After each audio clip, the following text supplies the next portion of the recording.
Judy and Craig were, you know, part of that. People saw them every day. And so they were kind of really at the heart of that community. People were very fond of them.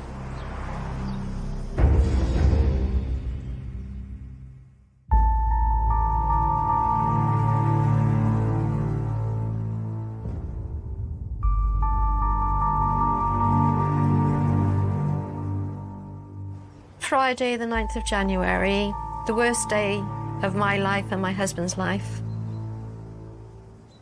We got up as normal, we did the newspapers, we went to get the milk in, and then I went to get changed. From upstairs, Judy suddenly hears a scream coming from the shop. Before I knew what was happening, Craig came out of his bedroom, ran down the hall, down the stairs, pushed past me, grabbed the bat. He must have been woken up, and so he literally, I think, just left his warm bed as he heard this fracas downstairs. So he came downstairs just wearing simply white boxer shorts. So yeah, you couldn't be more vulnerable, and obviously knew that somebody was attacking that store. I ran down to the shop. There was these three perpetrators with masks, couldn't see their faces. There was a guy with a gun in his hand. There was two others, just being very vicious. The scene that confronts Judy and Craig is horrifying. Ken is being attacked by the masked men who are demanding access to the post office safe. It was like walking into a nightmare. The initial shock of seeing what was happening. And they were just there wanting the money, but there was no way because they had the timing wrong. Unbeknown to the robbers, the safe is time-locked to open at 9 a.m. The gang's attempts to get the post office cash are thwarted, and the violence they are raining down on the family is escalating. It was just mayhem, chaos, and total mindless violence. In a desperate attempt to protect his mother and father, Craig lunges at their attackers with the cricket bat. Craig came straight from the side area, the living quarters of the store, and he rained a number of blows down on one of these individuals, straight across the upper shoulder and across the hand. And so Craig could see that he was really hurting his dad. Ken was trying to fight back. What happened next was absolute chaos. It was the taller figure who turned his attention as Craig backed down an aisle. He simply raised the gun and fired one shot. That was the one that penetrated straight into Craig's chest, and that immediately caused him to fall. Judy then goes to his aid, and then the robbers continue trying to get the money out of the safe. Ken is trying to confront the robbers to fend them off. Craig's mom comes in and uses some sort of pole to also rain blows on them, so literally defending her family. Then the tall gunman fires at Ken and he's shot through the leg. So he was taken out and taken down, and it hit his lower leg, and then he fell, and then the racking fell on top of him. But these people didn't stop there. They continued to jump on that racking, causing further harm. They were intent on causing him harm and injury. But meanwhile, one of them was still jumping on the counter, trying to break into the cash register using the sledgehammer. But clearly, a minute and a half, roughly speaking, had passed. And clearly they thought, if we stay here any longer, we're going to be caught and we're going to be trapped in here. And they just simply fled.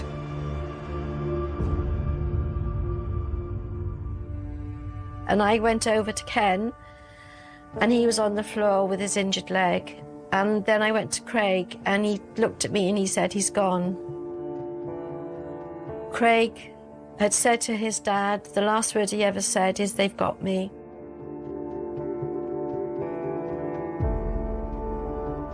Judy knows there is little she can do to help Craig, but Ken is bleeding heavily, and she has no way of knowing if the masked raiders will return. I grabbed the phone, tried to phone the police. The next thing, there was armed police officers around, and they said, come away, but I didn't want to come away. And Ken was on the floor, Craig was on the floor, and I was sat down on the floor by the fridge, not knowing what on earth to do. And after that, the ambulance came, and all within 2 minutes, everything, your whole life has changed. And it was just one of those moments that you will never forget. I need to stop now. Wait 2 seconds. Oh.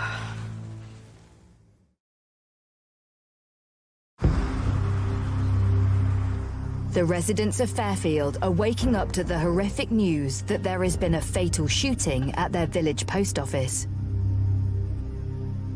This kind of violence descended on them and left in its wake an utterly tragic scene for them to deal with.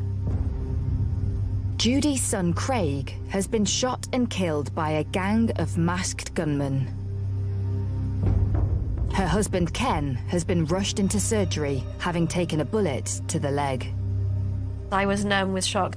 Your brain shuts down, and I think it's a way of your self-preservation, that you can continue, but you don't know how you're continuing. One of the things that stood out from that straight away was this poignant image of a son absolutely prepared to do anything that he could to protect his parents. Craig was happy and he was caring, put family above everybody else. And when he made you a friend, he made you a friend for life. And he was very loyal. He had such a chuckle. When he found something funny, he just made you laugh because he just made you sort of chuckle so much. The Christmas before everything happened, Craig and his partner decided that they would get engaged, and they were both very happy about it. And hopefully she would have moved up and help us run the business. The two of them were just getting on so well together, and in all, it was like we were going to start a new chapter in life with two lots of people running the business. Our lives are completely changed on that day, and will always be changed from that day. Detective Superintendent John Marsden is one of the first officers to hear about the shooting. We're talking about an armed robbery that had taken place at Fairfield Post Office, which of course immediately triggered me because I knew it. And I knew then I would do everything I could to make sure we caught the killers involved. So when the officers had turned up, what they found was obviously a mother distraught. Judy immediately tried to give Craig mouth-to-mouth resuscitation, and when paramedics arrived, they tried their best, but he was dead at the scene. With officers now on the scene, the investigation progresses at speed. Very quickly, it became apparent that the whole incident had been captured on the CCTV. That CCTV was absolutely phenomenal for us. Scrutiny of the CCTV immediately reveals significant details to detectives. And roughly about 8:23, masked balaclavaed individuals barged in. Camo fatigues, dark-coloured sportswear, gloves on. Their clothing suggests the gang may be forensically aware. And you've got a witness, and that witness just freezes, trying to be as small as she can be and be as inconspicuous as she can be. She did exactly the right thing. The shouting must have raised the alarm with Craig, who came straight from the living quarters of the store, brandishing a cricket bat. And he rained a number of blows down on these individuals. Then it was the taller figure who turned his attention. As Craig backed down an aisle, he simply raised the gun and fired one shot. You can also clearly see on the CCTV footage the smaller offender grab the tall man with the firearm and direct him towards shooting Ken. What's in your mind for you to be grabbing the gunman's arm and dragging it towards a defenceless older person who literally has just seen his son being shot? Meanwhile, one of them was trying to break into the cash register using the sledgehammer. The cash register literally had coins, no more than a few coins in there. And if they walked away with £1, that's all they walked away with. And the carnage that was left as a consequence doesn't bear thinking about. With their faces covered, police are unable to immediately identify the men. But then, there is a breakthrough when search teams recover one of the weapons used in the raid not far from the post office. There was a sledgehammer that had been discarded. Orange handle, very distinctive. You've got several opportunities with that. One is fingerprints, but the other is also DNA, bearing in mind how hard you have to grip a sledgehammer. So if we could find DNA which belongs to one of the suspects, you've got a huge link. Detectives then hear that witnesses have seen the gang's getaway vehicle abandoned just a few streets away from the post office. We know that they got into a silver-coloured Volkswagen Golf. It was on false registration plates. Crooks think that they've got it sorted, right? They've tried to mask the identity of that particular car. One of the key aspects from the vehicles were the number plates. So we removed those from the vehicle, and they were sent away for forensic analysis. Detectives quickly uncover the origin of the getaway car. That Golf had actually been stolen on New Year's Eve from a car key burglary in the Solihull area of Birmingham. Another terrible attack on an innocent couple. The female was in the house having a shower. I think the husband had gone out to get some supplies, and as soon as he literally turns back up on the drive and enters the house, they barge in and they confront him with this meat cleaver and say, "We want the keys." The description that the victims in the carjacking gave us was of two guys who were probably of below average height. And you know that from the CCTV in the post office that you're looking at two guys who are actually, again, below average height. You're actually potentially looking at the same suspects. Further potential forensic evidence is discovered in the Golf in the form of a footwear impression. People always sort of talk about footwear patterns and identifying things by footwear patterns. But it's not the pattern itself that identifies you. It's things like the wear on it, the size, anything like that. So actually what you're looking for on the soles is damage. We all wear our shoes in different ways. We all walk in different ways. So you'll get wear patterns. Detectives hope that once they have an offender in custody, they will be able to match the distinctive wear patterns to his shoes. And police have a theory, too, about the gang's decision to dump the vehicle. We know it's unlikely that they've abandoned it and then run into a house. The most likely outcome is that they've gone into another vehicle. If we can put those two vehicles together at any time, then that is key evidence. Knowing the forensic evidence in this case will be crucial, CSI examined the post office CCTV frame by frame. So when you see the cricket bat connect with one of the suspects, you're immediately thinking, injuries, are there injuries consistent with the bat that will appear on the suspect? You see one of the offenders jump over the counter of the post office. He's put his foot down on that counter. So therefore, we've got the opportunity on that counter for shoe prints. It's not something that's going to be contaminated by everybody coming in and out of the post office, because we know that nobody else jumped over the counter.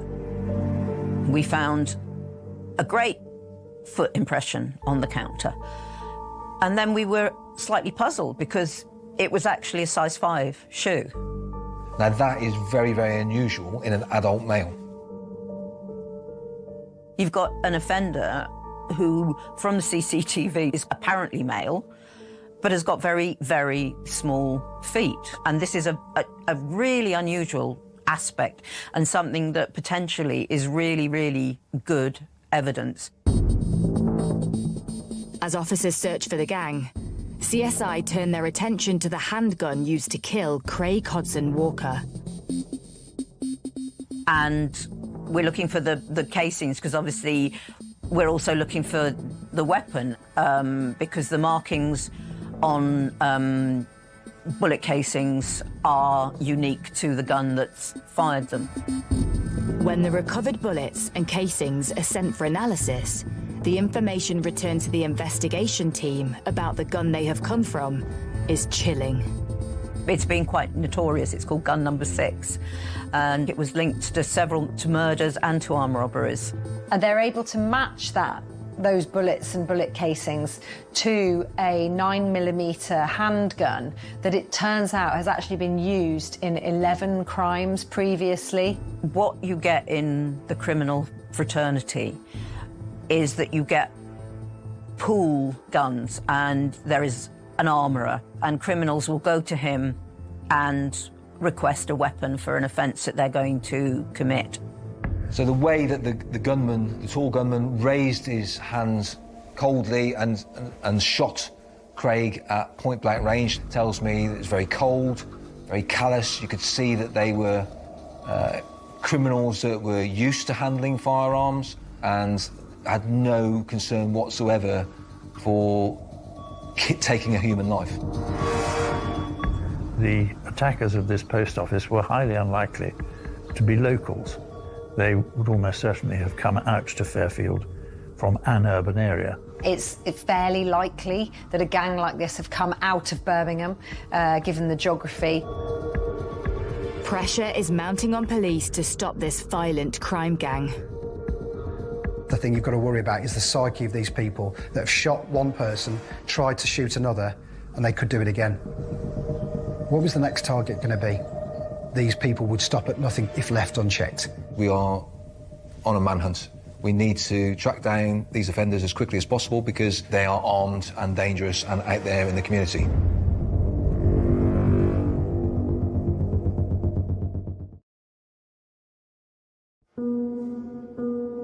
Police in Fairfield are on a manhunt to track down the masked gunmen who have shot and killed 29-year-old Craig Hodson Walker as he tried to protect his parents. And I still don't understand why there was so much violence. And I still don't understand why people think life is not important. Because I would have given them money if I could have, you know, instead of Craig losing his life. When he was little, he was very shy, very afraid to answer, even to go and ask for another shoe if you went to a shoe shop. He loved computers and he was really clever. And he loved Christmas, absolutely adored Christmas. He would always think about what people would want as a Christmas present, not just get anything, but really think about it. He didn't suffer fools gladly. He would stand by his convictions. He used to say, no, I'm not going to do that. That's not right. He did have flaws, as we all do, but he was a wonderful person.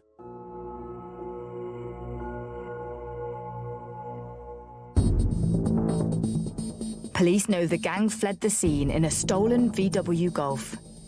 Reports now come in that having dumped that vehicle, they made off in a Ford Mondeo.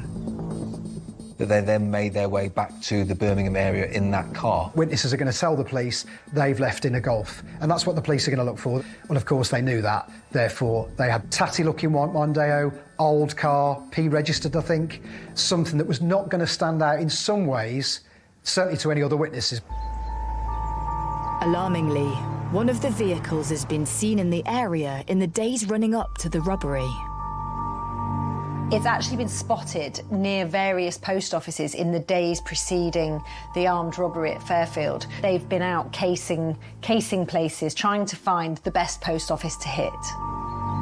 And they were obviously looking for the post office, basically gave them the best chance of committing the offence without getting caught. They would maybe be looking for things like CCTV in the vicinity, escape routes, entrance routes, all that, where they could put a second vehicle that would not be particularly suspicious. This was an attack that didn't happen out of the blue. It was clearly planned. It clearly had reconnaissance in the area. Chillingly, the Hodson Walkers may already have come face to face with the men that killed Craig. There was footage from that store where it showed that there had been some efforts to case the joint. They'd certainly looked at this particular premises before and been in that premises before. Evidence is quickly mounting, but the identity of the armed robbers is still uncertain, so police appeal to the public for help. Within the day, maybe slightly longer, we were starting to hear the names. These crimes tend to resonate deeply with members of the public, and this was one where we had a huge number of calls into the incident room trying to provide us with information, and this really did progress at speed. We got lots of names coming into the inquiry. What happened was that the same names kept popping up, so obviously you've got to take that seriously, so you then start looking at these people. We begin to focus on 4 particular individuals. These have come from inquiries and intelligence development within the incident room. The names that keep cropping up to the police are Anselm Ribera, who is believed to be the taller gunman, brothers Declan and Christopher Morrissey, the 2 shorter men, and then a 4th man called Adrian Snape, who is thought to be the getaway driver. Once we have names of suspects, you then go back to the CCTV. Do they match the description of our offenders? How they walk, how they present themselves, their height, their build. Obviously, we know now that we've got height discrepancies. We've got a tall suspect and 2 shorter suspects, and the names that we've been given basically match the description of the suspects in the post office. When we confirmed the identities of the suspects, they were very, very well known, both in West Mercia and in West Midlands. So, names of Anselm Ribera, Declan Morrissey, Christopher Morrissey, obviously brothers, and Adrian Snape were the 4. And they had been involved in a number of incidents over the preceding years. Violent burglaries, car key burglaries, robberies, and in fact, I recall that Anselm Ribera had been released from a sentence for armed robbery and had served 6 years of that sentence. So we knew that he had form for similar type offending. I think they liked to live this lifestyle which pervaded the fact that it was almost boom and bust. Do a robbery, get some money, enjoy yourselves, you know, go and drink, go and take drugs. And it was chaotic in that respect. But certainly robberies, post offices in particular, I think seem to be their easy target. As police piece together profiles of the 4 suspects, concerning patterns in their offending begin to emerge. They were committing these robberies, but they hadn't enforced in the way that they did at Fairfield. This was a step up on their escalation, the desperation probably to where they were going. So left unchecked, they would have continued to cause massive carnage. Obviously, having got the names of suspects that we're putting at the top of our priority list, what we're also looking for is evidence of association between those individuals. Do they know each other? You look for CCTV on the day or on the preceding days to look for association between them. You have to establish that these guys knew one another and that they were associating with one another in the days leading up to the robbery. Because the whole point that you're trying to make is that you are talking about a criminal conspiracy here. We actually had CCTV from the premises where Ribera lived, and it actually showed the Morrisseys coming and going to and from Ribera's apartment. And you could see that. It was almost like a gang forming together at certain times of the day, that as soon as you saw one come out the lift, you'd see the next one emerge, and then the next one, and you'd wait for the 4th one to come, and you'd go, OK, there you are. That's our 4. That confident we were that we got the right 4, they were working as a gang together. So now we know that actually these people knew one another, they were associating with one another in the days prior to the robbery. One of the witness appeals actually turns up some really helpful evidence. So witnesses saw a number of males walking through a field, walking with bags, black bin bags and a holdall. We've got another witness who sees some burning in that area. This guy had seen two people, and I believe part of his description, he described the disparity in height for the two people that were burning these items. We examine the scene and recover a burnt phone and burnt trainers. And obviously we know that other clothing has been burnt, but it's been burnt beyond recognition. But we can recover evidence from the trainers and the phone. That's the sort of information that is absolutely invaluable. Again, when you start to find those burn site remnants of shoes that were left half burnt, you go back to the supplier, you go back to the likes of Nike or Adidas and you say, do you recognise this shoe impression? And they were able to tell us exactly what make that was, what model brand that was. You've got this link, you know, because we know that we've got certain footmarks in the post office. We've got the mark on the counter. We've got marks in the car, and then we find this pair of shoes, and it's like a sort of, you know, a hallelujah moment. The shoe and footwear prints all appear to belong to a single man. And so, with evidence mounting, police launch a dawn raid to arrest all 4 suspects. You can't arrest one and then allow for the fact that the others might hear that that's happened. So it's a coordinated approach where you can arrest all 4 at the same time before they can be warned. Thursday, the 15th of January, only a handful of days post-event, unified strike, 6 o'clock in the morning, and we go to the homes of Christopher Morrissey, Declan Morrissey, Adrian Snape and Anselm Ribeira. All of them arrested pretty much at home in their beds, and you can sort of imagine, can't you, with the fact that a firearm had been used, you can sort of imagine the wake-up call that they got, which is going to be quite surprising, with torches in your eyes and guns pointing at your head, and that's pretty much how it happened. And we take them into custody for the murder of Craig Hodson-Walker. And that's only the start of the job. People think when you've made an arrest, the job's done. Far from it. There's lots of work to do to make sure that we could charge them at the end of the day. We know we've only got initially 24 hours to work with people in custody, and at that point, we didn't have lots of evidence to charge. They can only hold them for a certain amount of time before they have to either release them or charge them. So the race is really on.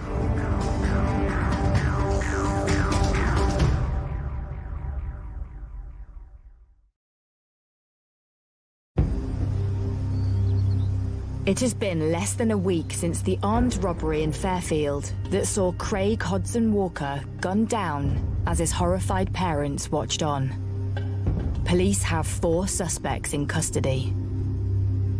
Ken was in hospital. I did not know how to deal with every minute of every day. And pictures of him were being shown on the TV, which completely floored me every time I saw them. Without sufficient evidence, police will be forced to release the Morrissey brothers, Anselm Ribeira and Adrian Snape, the men they believe killed Craig in cold blood. At that point, forensic evidence was going to be difficult. There was still lots of things being gathered, lots of things being processed, and lots of things being fast-tracked. And then the forensic results come in. There's a partial print that comes back from the sledgehammer, and that actually matches the fingerprint of one of the 2 brothers. Forensics gathered from the fake license plate on the getaway vehicle also pays dividends. We actually found fingerprints on the back of those plates, and we were able to match those fingerprints to the suspects. The Morrissey brothers, Ribeira and Snape, are formally charged with the murder of Craig Hodson-Walker. The case went to Crown Court, where all 4 men pleaded not guilty.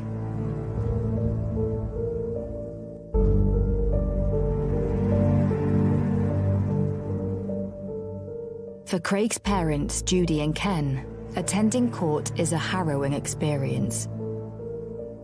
I found it horrendous to think we were so close to the perpetrators. The family are immensely strong, showed the solidarity. You got Ken that had been terribly injured and was in hospital for some considerable time, actually, post the event. But they were there, and they were there every single day. As the offenders stand in the dock, it is immediately apparent that the height disparity between the 6'2" Ribera and the diminutive Morrissey brothers reflects the stature of the three men in the post office CCTV. But that's not all. We videoed Anselm Ribera because he had a very distinctive way of walking. And so we were able, using a comparison between the video from the scene and the video that we had from him in custody, we were able to compare the two and confirm that they matched one another. And it's not only Anselm Ribera's unusual gait that incriminates him. It was apparent that the gunman, even through his balaclava, had a very, very distinctive nose. And again, we did comparisons with the CCTV, and again, we were able to conclude that it was more likely than not that the gunman was Anselm Ribera. The day that Ribera gave his evidence, he walked past us, and I think I froze. I knew, even with the mask on, I knew by the shape of his nose, I just knew it was him. The prosecution then turns its attention to the Morrissey brothers. We see one of the suspects in the CCTV footage vaulting the counter at the post office. The footprint on the counter was a size 5, which is incredibly small, and there was a very, very small percentage of the adult male population that would have size 5 feet. When we went to the burn site, we found size 5 shoes in the bonfire. We found size 5 footprints in the Gulf. Declan Morrissey had size 5 feet. This was huge because the chances of it being somebody else with such a distinctive physical characteristic were very, very, very small. The shoe was not the only evidence recovered from the bonfire. Once we recovered the phones from the burn site, they were sent off for forensic analysis. One of the pieces of information that we retrieved allowed us to identify where the phone had actually been purchased in the days leading up to Craig's murder.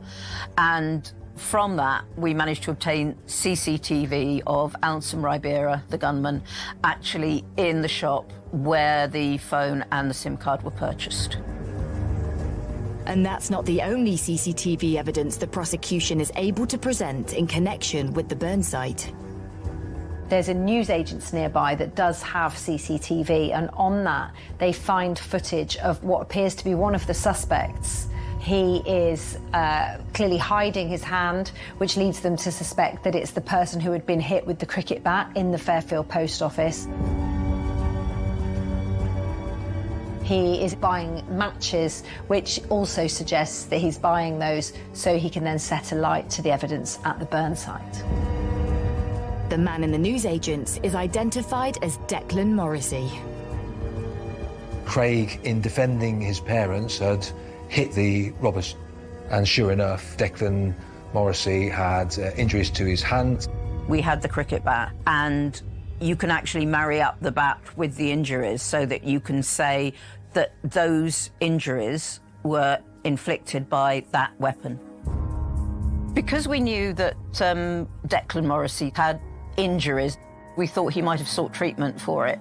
And we asked to view the CCTV in all of the local hospitals. And lo and behold, on the CCTV from Solihull Hospital, we see Declan Morrissey sitting in the waiting room, and it actually turned out that he had gone there to seek treatment for an injury to his hand.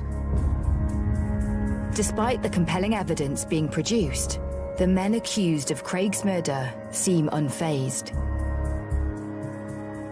Denials throughout. They did have that air of invincibility about them. They sat behind their screen with the guards in the dock, sniggering, laughing and joking. They appeared to have no shame, no remorse, no sense of guilt. There were times when they would just smirk. But the prosecution has evidence that will wipe the smirks from their faces. CCTV from the morning of January the 9th.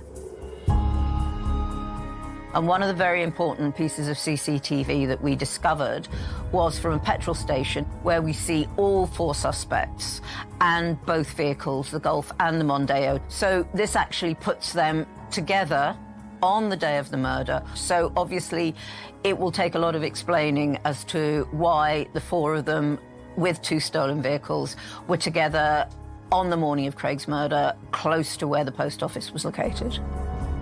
The film was shown of Ribera getting petrol, and his mother was sat directly behind me.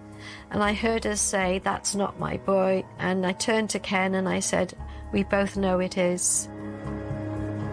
But it is the gang themselves that deal the final blow in calls they made from prison.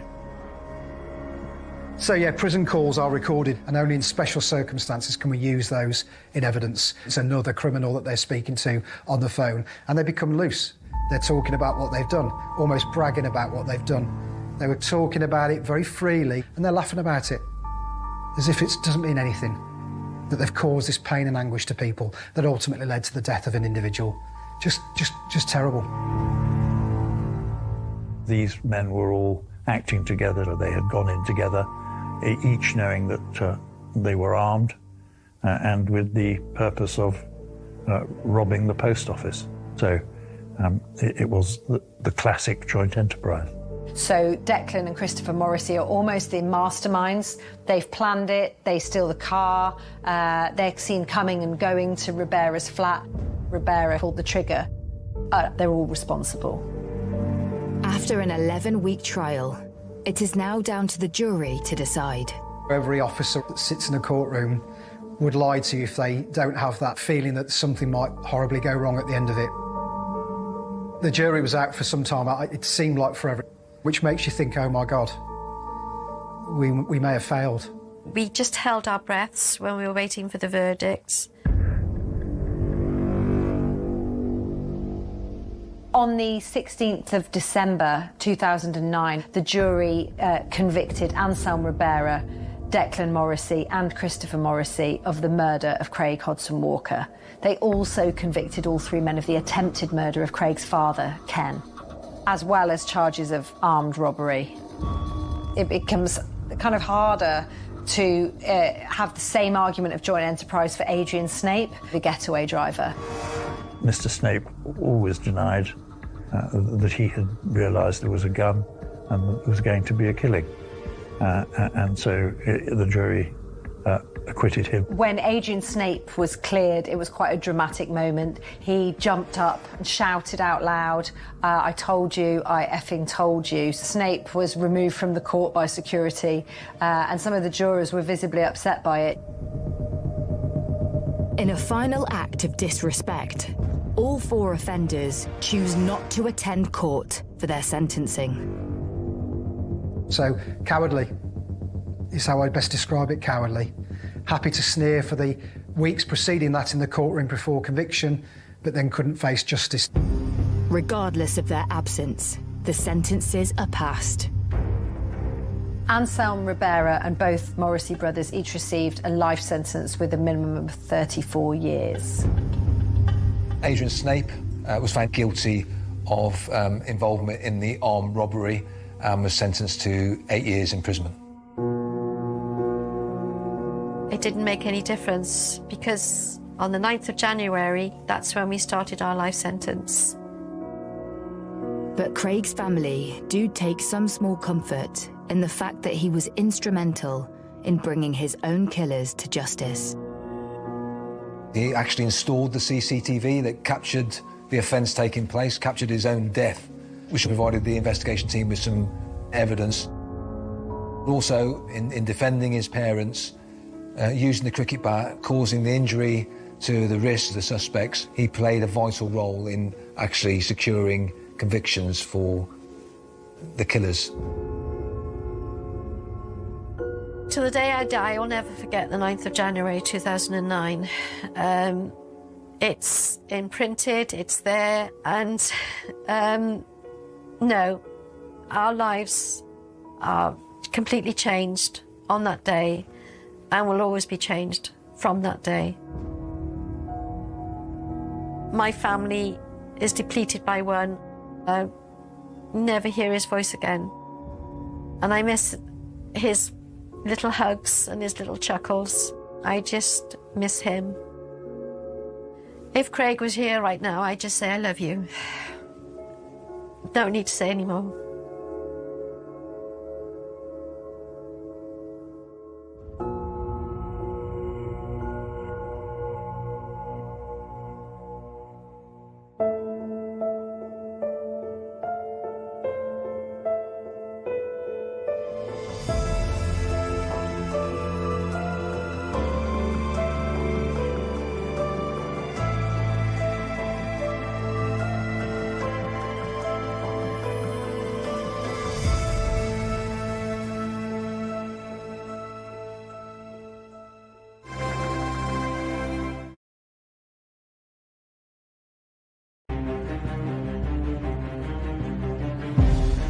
Emergency. I think we've been burgled and my wife's been attacked. Please, can you send someone quickly? Yeah, I am. Police have launched a murder investigation after a woman was found dead at her home in Middlesbrough. I was absolutely terrified, thinking, what if somebody got in my house? It felt like there was a serial killer at large and you wondered if they were going to do it again. When a successful pharmacist is found murdered, her devastated husband goes into shock. No, Jess, come on, baby, wake up. Baby, wake up. And a community is torn apart. You wouldn't believe, obviously, what we went through and the level of betrayal there. It was a shock.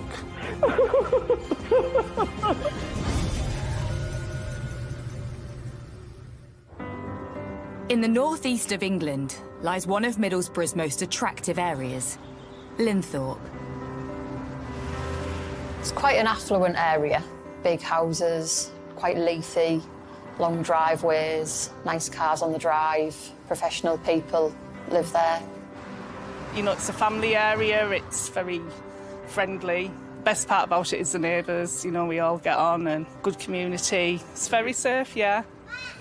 Very safe. In the heart of the community were a couple named Jessica and Mitesh, who owned a pharmacy in the village. We've got a chemist here actually on our doorstep. It's a husband and wife team, so they work together. The couple are really friendly people, helpful. Whatever you need, they're always there for you to help you out. You know, any advice that you need, they're always there. Both Jessica and Mitesh were from large Hindu families in West Yorkshire. We grew up in a joint family, so there was 12 of us in my household. Jessica was the first child, a happy, calm child to what I remember. She was a good child, never any bother. Very fond memories of growing up with Jess, because we were only probably about 18 months apart in age, so quite close together. She was always fun to be around, because she was always happy no matter what, always had a smile on her face. Jessica had big plans for her future and went to study at Manchester University. Jessica always said that she wanted to be a pharmacist.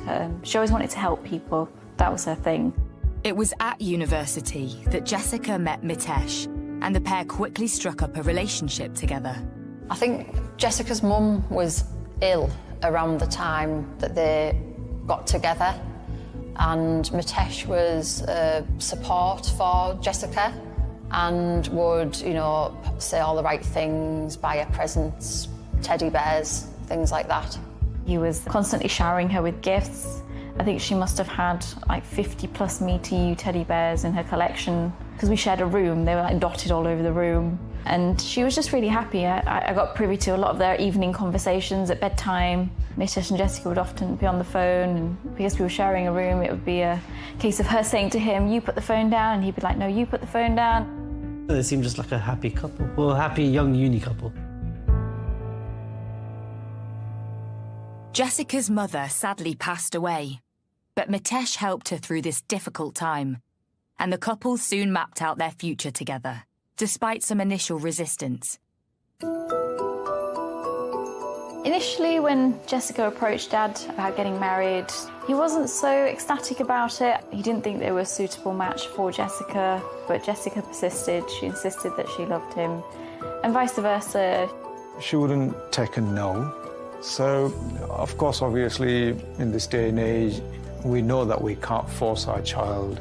And when she says that, no, Dad, if I marry, it's him that I'm going to marry. But if that's the man she wants to marry, then that be it then. In July 2009, the couple threw a big Indian wedding. The marriage took place here in my garden. It was the first wedding within the Patel or the Hindu community that had 500 or 600 people. Newly married, the couple set their sights on a fresh start and set up home among the village community of Linthorpe. They got a lease on Roman Road Pharmacy and then bought a house on the avenue. A lovely big house which needed work doing, so they spent time renovating it and building up their pharmacy, you know, becoming well-known people in the community. Having both a successful business and a new home in place, there was just one thing missing from their perfect life. Jessica wanted to be a mother. She's always had a very motherly and a maternal instinct. Being the oldest sibling out of all 6 of us as well, she was always that much more maternal.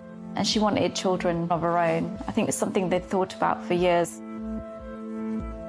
Apparently the couple struggled to fall pregnant, so started undergoing a course of IVF treatment, which I can only assume is a really grueling process, and that shows how much they must really wanted a child. She expressed to me that it wasn't working naturally and that they were going to be starting IVF. All in all, Jessica went through 3 rounds of IVF that were unsuccessful. Each time she would ring me and she would say it didn't work, and she would be heartbroken that it hadn't worked, and I think the emotional distress of it all was just too much. She'd just come back off holiday and we were talking in the evening, and she was just telling me about the IVF and this 4th round. She was so happy because this round was a positive round.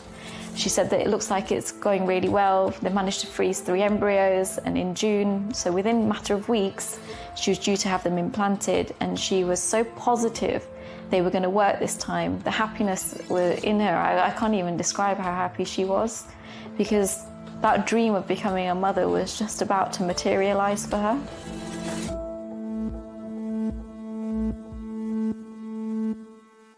But just weeks before Jessica's dream of motherhood could be realised, everything changed. It's emergency. I think we've been burgled and my wife's been attacked. I've just come home and the house is ransacked and she's just on the floor. She's got duct tape all over her and she's like unconscious. Right, you said is your wife breathing? Can you feel the pulse? No, I can't feel anything. Her hands are really cold. She's got like blood on her nose and stuff dripping out onto the floor. Please, can you send someone quickly? Yeah, I am.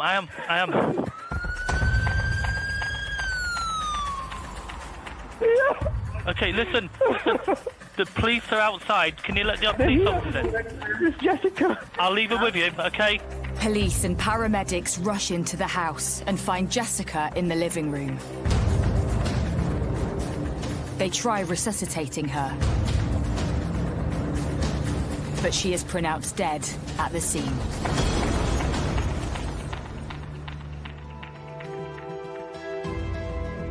All we knew was that there'd been a murder. Her husband had came home from work and found her. Has somebody broken into their home? And is it a burglary gone wrong? It was just utter shock that, anything like this could have happened.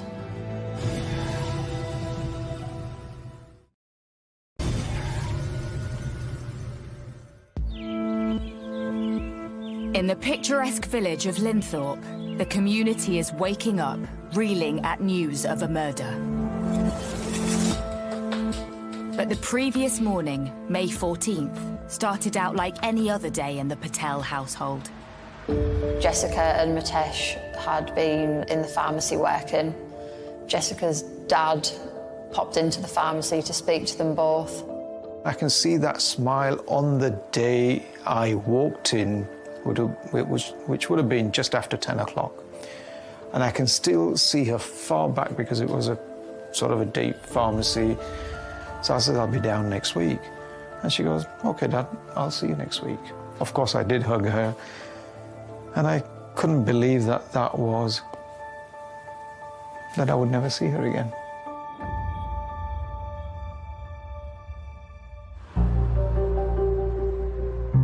Mitesh worked the early shift, leaving the pharmacy to spend the afternoon at the gym.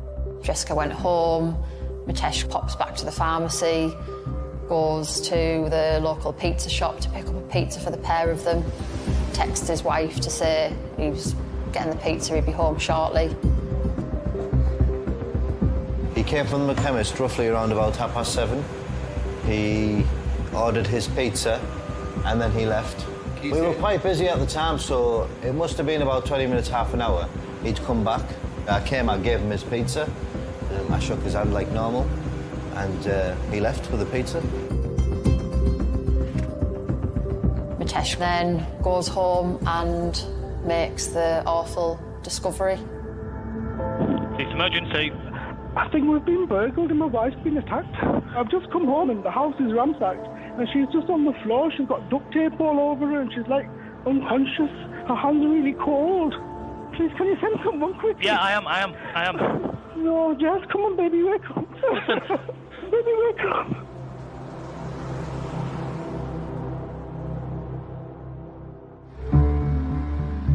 Cleveland police respond immediately and preserve the crime scene.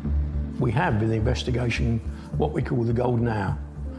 The first hour is critical because the evidence is contained in the scene and it's nearby. You seal the scene totally and nobody, absolutely nobody, including the husband, goes back indoors. Once that's happened, we'll talk to the witness and get the story of events. News of the attack soon spreads. I just came back from a friend's house. I couldn't get into the road. Loads of armed police, 2 ambulances. It was like a movie, like something you'd see out of a movie. To be honest, it was absolutely horrendous. Police have launched a murder investigation after a woman was found dead at her home in Middlesbrough. Officers were called to a house on the avenue in Linthorpe at 8:20 on Monday evening. 34-year-old Jessica Patel, originally from the Leeds area, was found with serious injuries at an address in Linthorpe and was pronounced dead at the scene. Detectives are appealing to anyone who may have seen... I got a call from my younger sister and she just said to me that something's happened in Middlesbrough. So I asked her, I was like, you know, is everything okay? She says, I don't know, Dad's gone.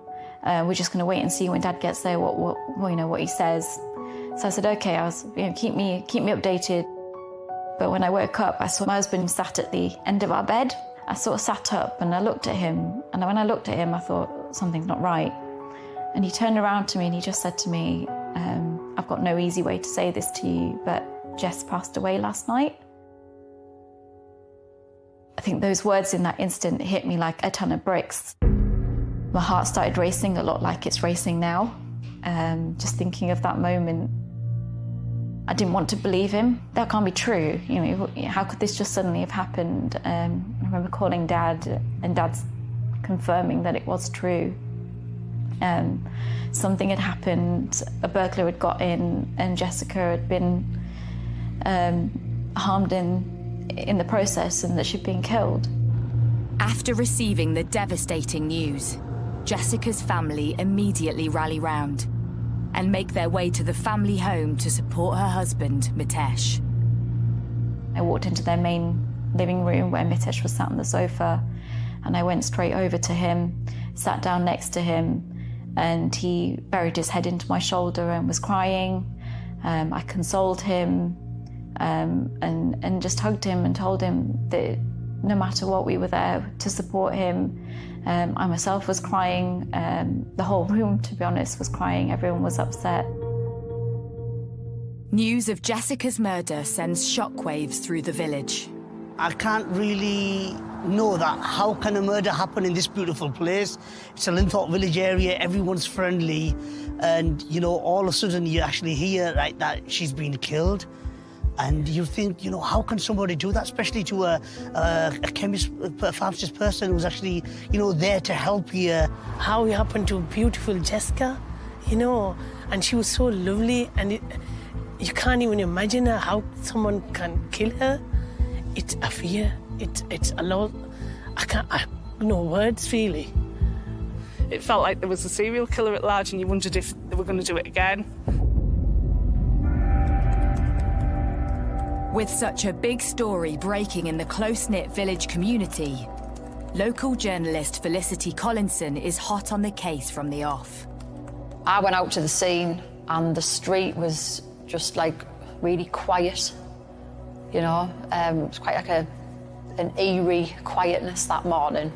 Cordon had now been moved to just around the house. It was just covering the driveway. There was forensics in white suits walking in and out of the house, carrying cases in and brown envelopes, evidence bags. There was CSI vans, uniformed police officers on guard. I started to knock on neighbours' doors to try and find out what had happened. With Mitesh too distraught to speak, it was left to neighbours to speculate what had happened. Had someone targeted this young, successful couple out of jealousy? A lot of people have been saying that there's been a burglary in the house. Obviously, they look like a wealthy couple because they have quite a wealthy house, you know, and obviously having the pharmacy and everything. Someone who knew them, possibly, had, you know, took a chance to burgle them, maybe thought she had money, maybe jewellery, and that's where it was, and she was just in the wrong place, the wrong time. We check our doors, even windows, and make sure, put alarm on, put everything on to go out, and we don't let our kids go. I was absolutely terrified, thinking, what if somebody got in my house? What if that happened to me? You know, I've got children. I was absolutely terrified. Was it somebody who thought that the couple had money with them having the pharmacy? You know, did they have a safe in there where they kept the take-ins? You know, could somebody have broken in for that? Or was it somebody who needed or wanted drugs and believed that they may have kept drugs in the house? Or was it a big mistake that they'd got the wrong house? While a grieving Mitesh stays with the family, police take a closer look at the crime scene. And one thing jumps out immediately. There's no sign of a forced entry. Meaning one thing, Jessica knew her attacker. If there's no sign of forced entry, it looks like they've got in through an open door, which suggests that the victim would know them and allow them in. Everybody is a suspect till they're eliminated, without exception. So what we've now got to try and do is eliminate those who couldn't have been there at the time. With no sign of a break-in, everyone known to Jessica is under suspicion. Could husband Mitesh offer clues as to who his wife may have let in the house? The neighbour said she opens the door far too easily, far too quickly. Neighbours saying about her being very nice, very trusting, too trusting, would allow anybody in the house without checking their identity.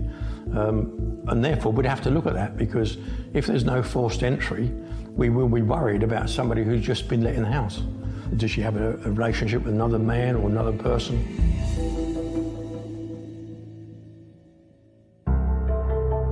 Police need to identify a timeline of events in order to pinpoint when the killer gained access to the house. So they turn to Mitesh for help. You'll want to know where he was, what time he went, because the timeline, when he left and when he came home, is significant. Because you need to be looking at perhaps other houses and CCTVs. Mitesh explains to police that after going to the gym, he had gone out to get pizza at his usual takeaway, before returning home to discover his wife's body. The husband of the victim seemed like he was a pleasant, kind of like quiet type of guy, wasn't he? He'd just do his work. He'd come, he'd order his food, you know, go home like everybody else. The pizza parlour's CCTV helps police create an exact timeline of the evening and when Jessica was left alone.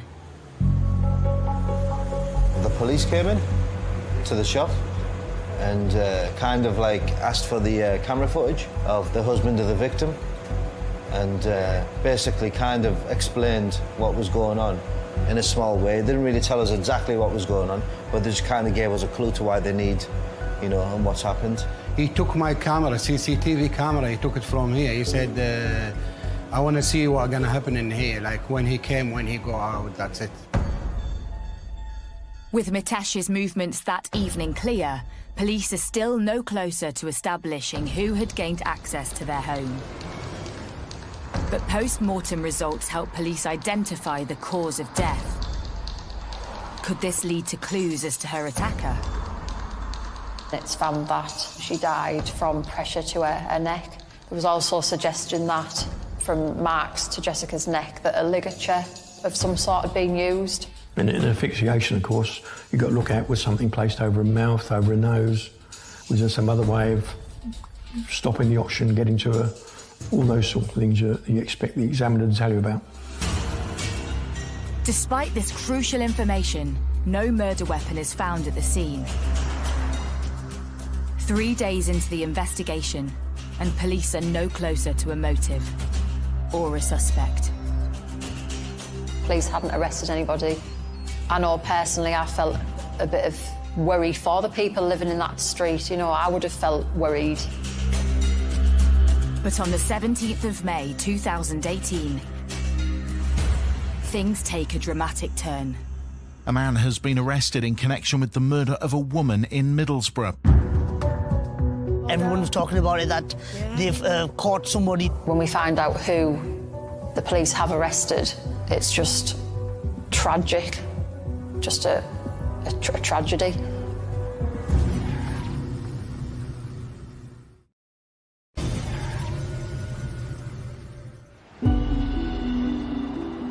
In the pretty village of Linthorpe, the close-knit community has been coming to terms with the murder of local pharmacist Jessica Patel.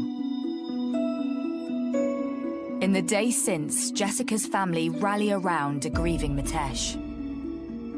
On Thursday morning, we proceeded to Mitesh's house again, just to lend support.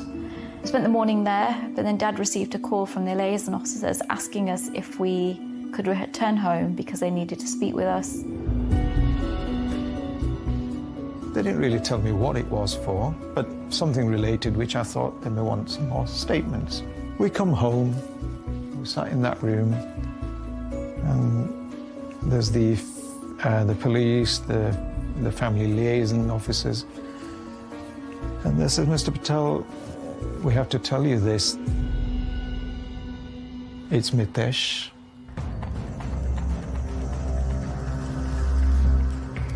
And we're arresting him. And I says, hang on, what did you say? And they repeated it, where I says, look, have you got it right? And they said yes. They assured me that it's him, and as we speak, we're arresting him.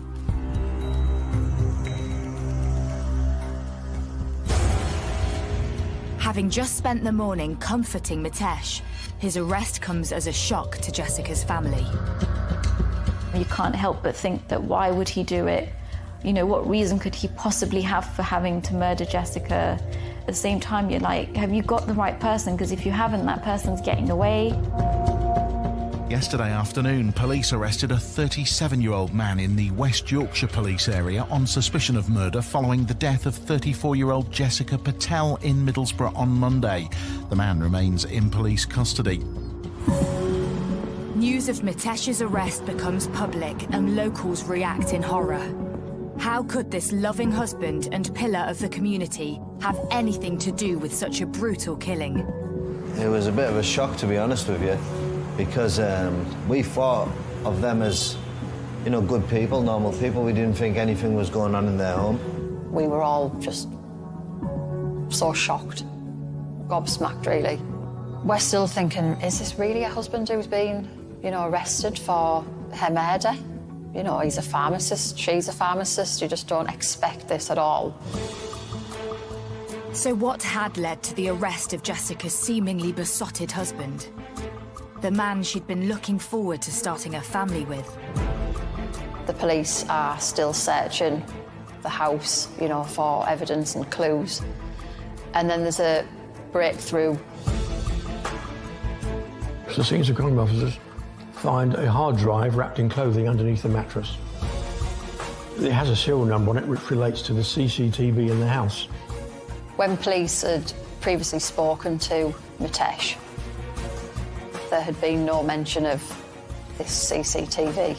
Surely the first thing that you would do, or one of the first things you would do if your wife had been murdered, is think, oh, we've got CCTV.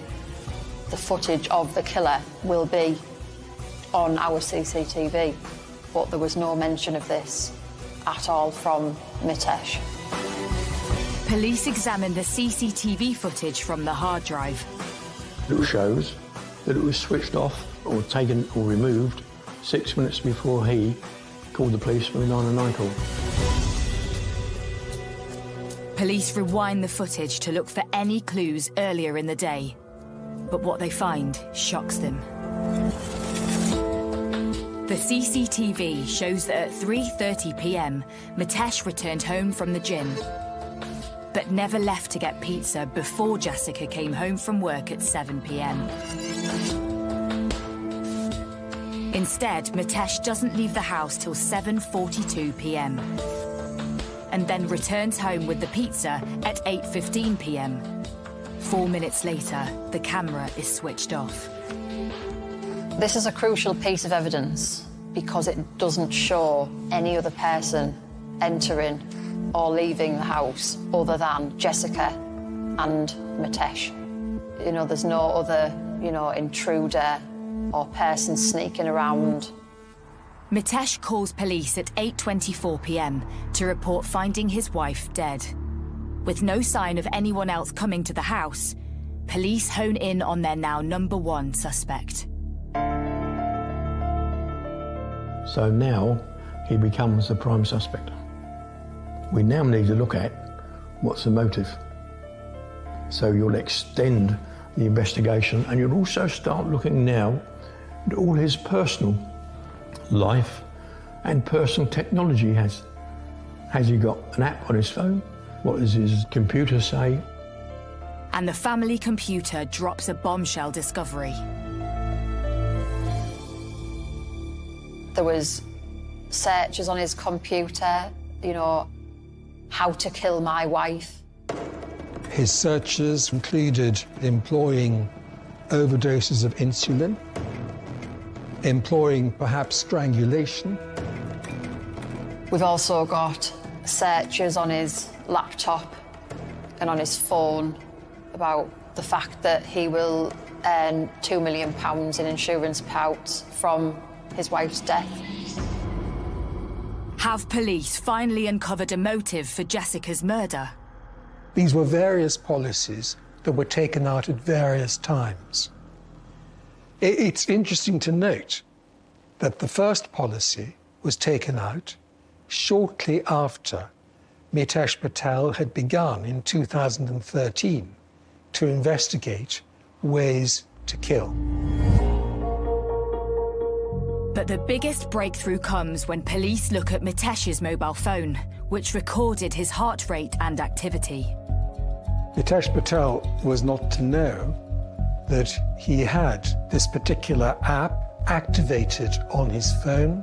It tracks not only his steps, but also if he's done any staircases.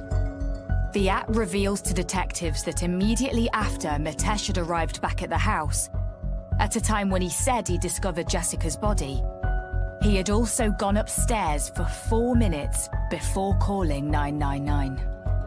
There was no reason, no innocent reason, for him to have done that if he was coming home to find his wife's body on the floor, just to the right of the front door. So what had gone on that fateful day? And what was the truth behind their seemingly loving relationship? The 14th of May seemed to have begun like most other days. It's right that Mitesh went to work early that morning. Jessica got into work herself an hour or two later. The day continued as other days. Because he'd worked the morning shift, Mitesh Patel left work. He was due to go to the gym at lunchtime, and then he went home. He spent the rest of the afternoon in the family home, and he was there when Jessica got home from work. Of course, he was to lie to the police about that, but he was there when she got home from work, shortly after 7. Detectives established Jessica was killed soon after arriving home. And before Mitesh left the house to get pizza 42 minutes later. After he'd murdered his wife, he left the house. He then went to the pizza parlor just down the road and ordered a takeaway. He looked like he was on edge or there was something wrong with him, but we didn't take any notice. He returned to the family home. He's got to have dismantled the CCTV footage, gone upstairs, hidden it, then come downstairs and then made the call. It's emergency. I think we've been burgled and my wife's been attacked.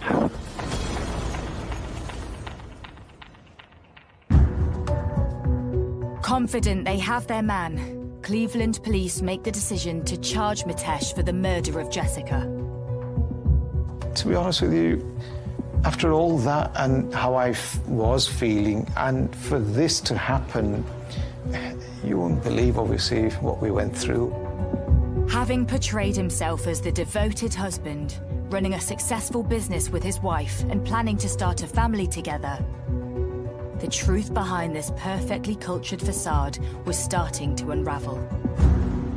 When Jessica got married to Mitesh, I think she thought that she was going to have this lovely life with this great guy who'd bought her presents and supported her through her mother's illness. But then the cracks started to show early on in the marriage. One of the things that she found difficult was that there was not a great deal, if any, sexual activity between her and her husband. Desperate to start a family, Jessica sought IVF treatment as an alternative way to have children. But this took a destructive toll on her well-being and the couple's relationship. She was injecting herself in the stomach with steroids and all sorts, and at the time she ended up on antidepressants. She became such an anxious person. Mitesh would quite often blackmail her by telling her that he would leave her and their relationship would be over if she was unwilling to carry on with going through the rounds of IVF. And I think for her, that relationship falling apart would mean her dreams falling apart. Soon enough, Mitesh's dark side was to reveal itself. Not long after they were married, Jessica's grandfather gets ill. And in his final days, she wants to obviously spend time with her family and her grandfather. Mitesh wouldn't let her do this.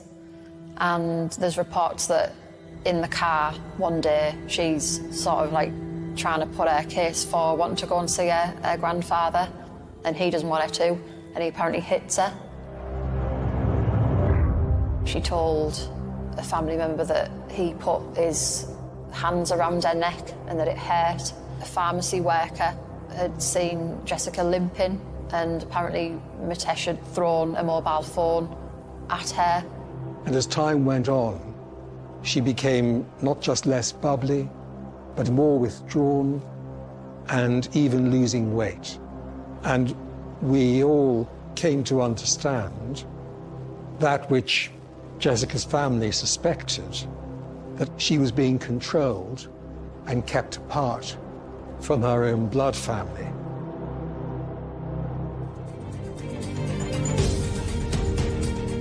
But what could have led this once happy marriage to end in tragedy? Why did Mitesh want to keep Jessica apart from her family? And why did he end her life in such a violent way?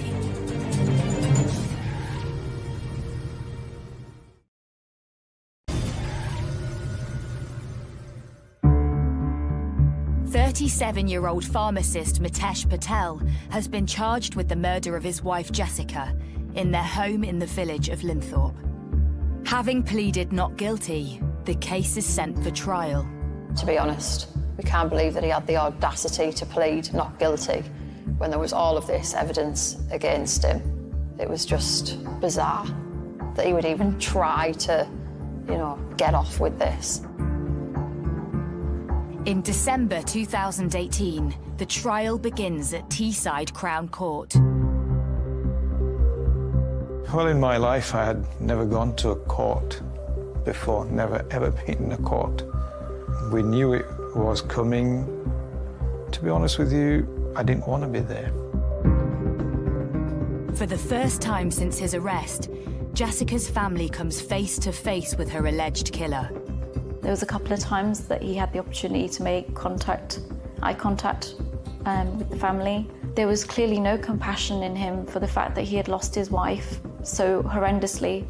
He didn't at any point scream his innocence. I don't think I could ever recall him saying, "It wasn't me, it was somebody else." The prosecution reveals how Mitesh first appeared to police. When he was first seen by the police, it was noticed that he had scratch marks down his neck. He was in due course to explain those away as having been as a result of his session at the gym that lunchtime. Well, that was clearly not the case. Further work by the forensic scientists were to reveal that underneath the fingertips of Jessica Patel was his DNA, particularly on the right hand, and she was right-handed. So the picture began to be built up of a struggle in which Jess had fought with her attacker, and clearly that attacker was her husband, whom she had scratched down the front of his neck.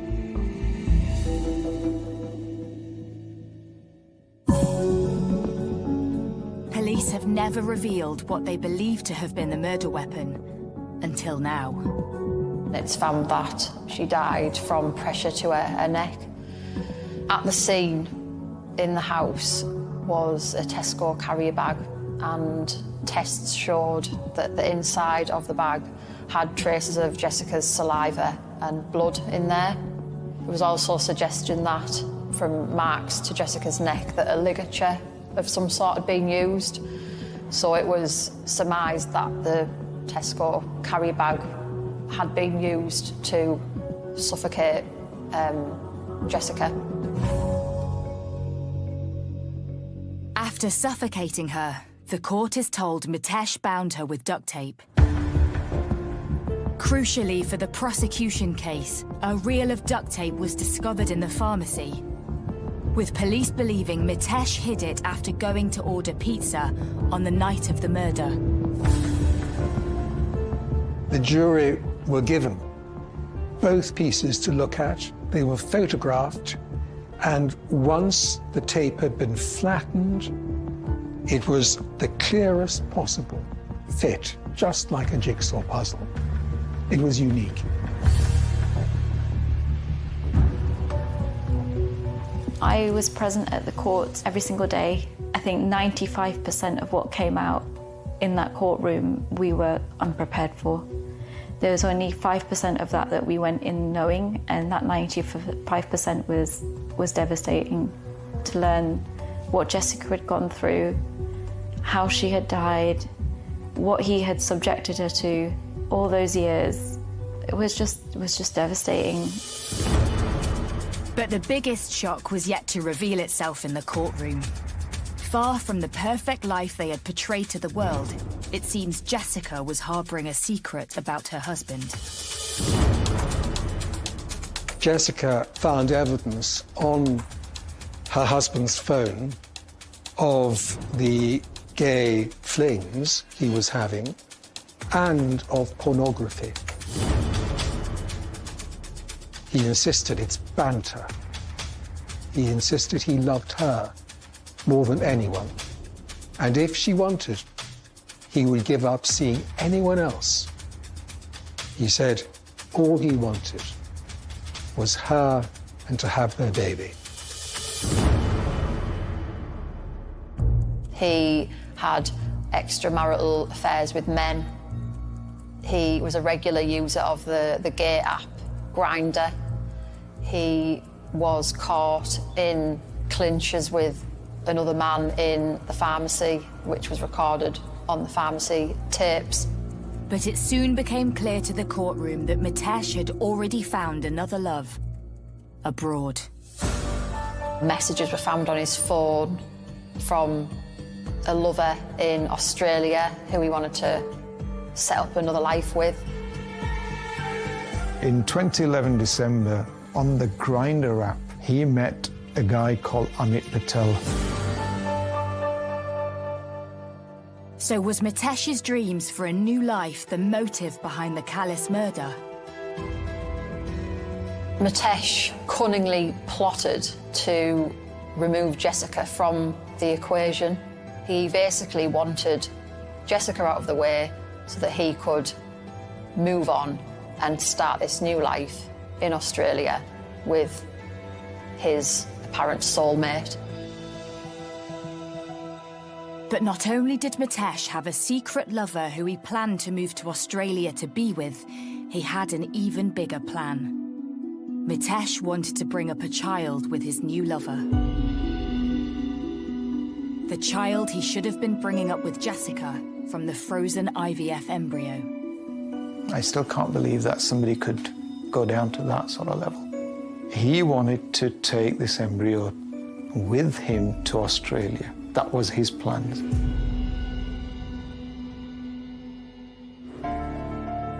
After a grueling 12-day trial at Teesside Crown Court, the jury returns its verdict. Mitesh is found guilty of Jessica Patel's murder. He is sentenced to 30 years in prison. When the judge passed the sentence of 30 years, again, his expression, I watched him the whole time, his expression was blank. Nothing at all. And he was gone in an instant, taken away in an instant. With Mitesh now behind bars, Jessica's family is slowly coming to terms with life without her. She was a fantastic older sister to the rest of us. I'm always going to have so many fond memories of growing up with Jess. It's just so unfortunate now that I have another memory that's so tainted.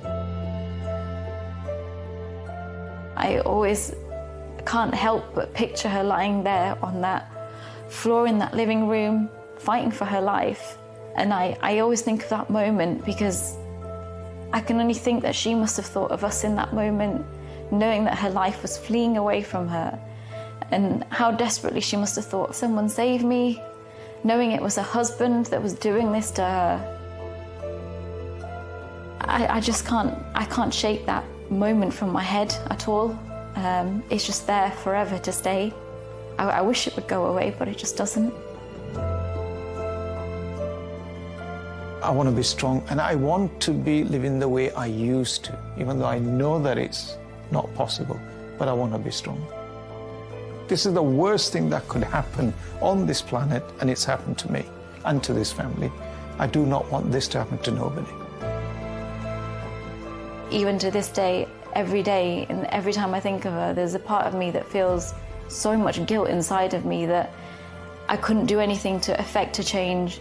I didn't notice what was going on, but obviously there's no going back. There's no changing or undoing what's happened. But you've still got to live every day with that guilt inside of you. and somehow reason with it as well.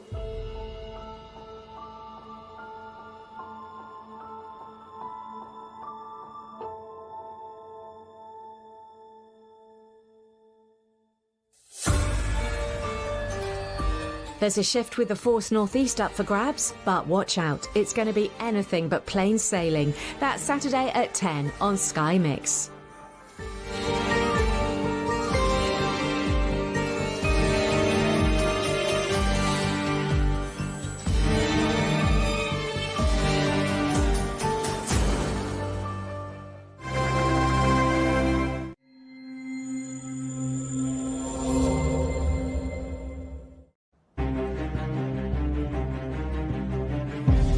When you hear there's a murder, it can frighten people.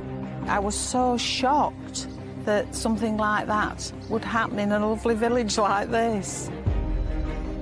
They seemed to be happy with each other, everyone loved her, and she got along with everyone. There were concerns about their welfare. The alarm bells were raised. They had heard things happening, shouting, fights. It was weird. It's as if he was trying to tell us something. He went off on what can only be described as a drink and drugs binge. Ultimately, it led to the tragic death of a lovely, caring wife. Lovely woman who was taken away from us by a horrible, sadistic man.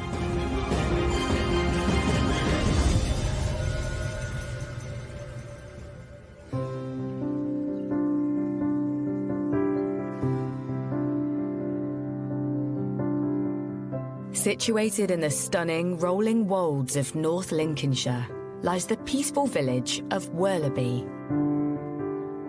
I've lived in Worleby for 48 years. It's a really nice, quiet village. Everybody seems to know everybody. We get on really well. Last year, we won the best kept village. It's a nice little village, plenty of activities, plenty going on. It's so quiet, it's a little rural idyll, if you like.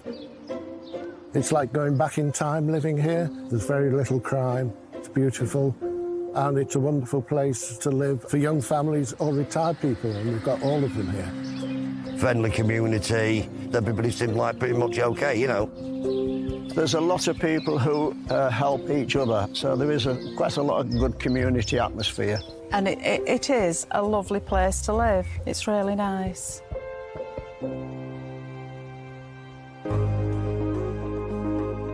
So it's the ideal place for Ian Hamer and wife Joanne to set up home.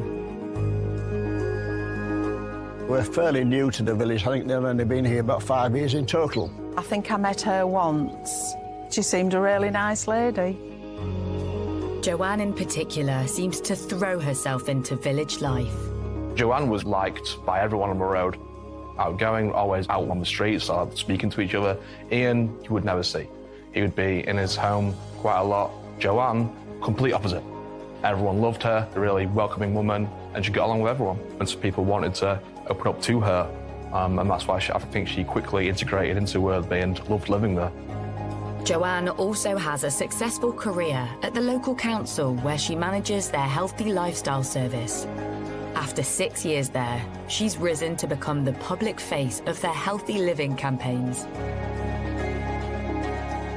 She was quite a bright, some would say brilliant person who had a quite substantial job working with the local authority and really independently minded in some respects. Just a lovely woman who did wonders for the council. Everyone loved her at the council, and no one had a bad word to say about her.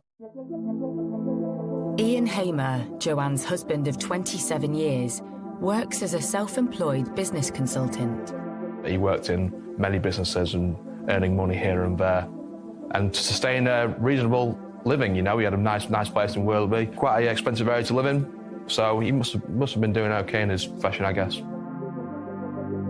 They seemed to be happy with each other. Friends and family said that there was a good couple for the large part. Married a long time, nice family, 3 kids. It was all seemingly going well. But what seems like an idyllic life is about to change. Humberside Police, what's your emergency? Humberside Police are called after Joanne fails to turn up for work. Her elderly mother has also been trying to reach her, to no avail. They did speak most days, if not every day, because her mother was very ill as well. And Joanne used to help to look after her. And that raised sufficient concern for her to ring the police. There were concerns about her welfare. The alarm bells were raised. And a concern for welfare incident was generated, which resulted in the police attending. Police make their way over to the family home. When they knock on the door, there's no answer. So the officers break in. When they search through the house, nothing could prepare police for what they find in the master bedroom.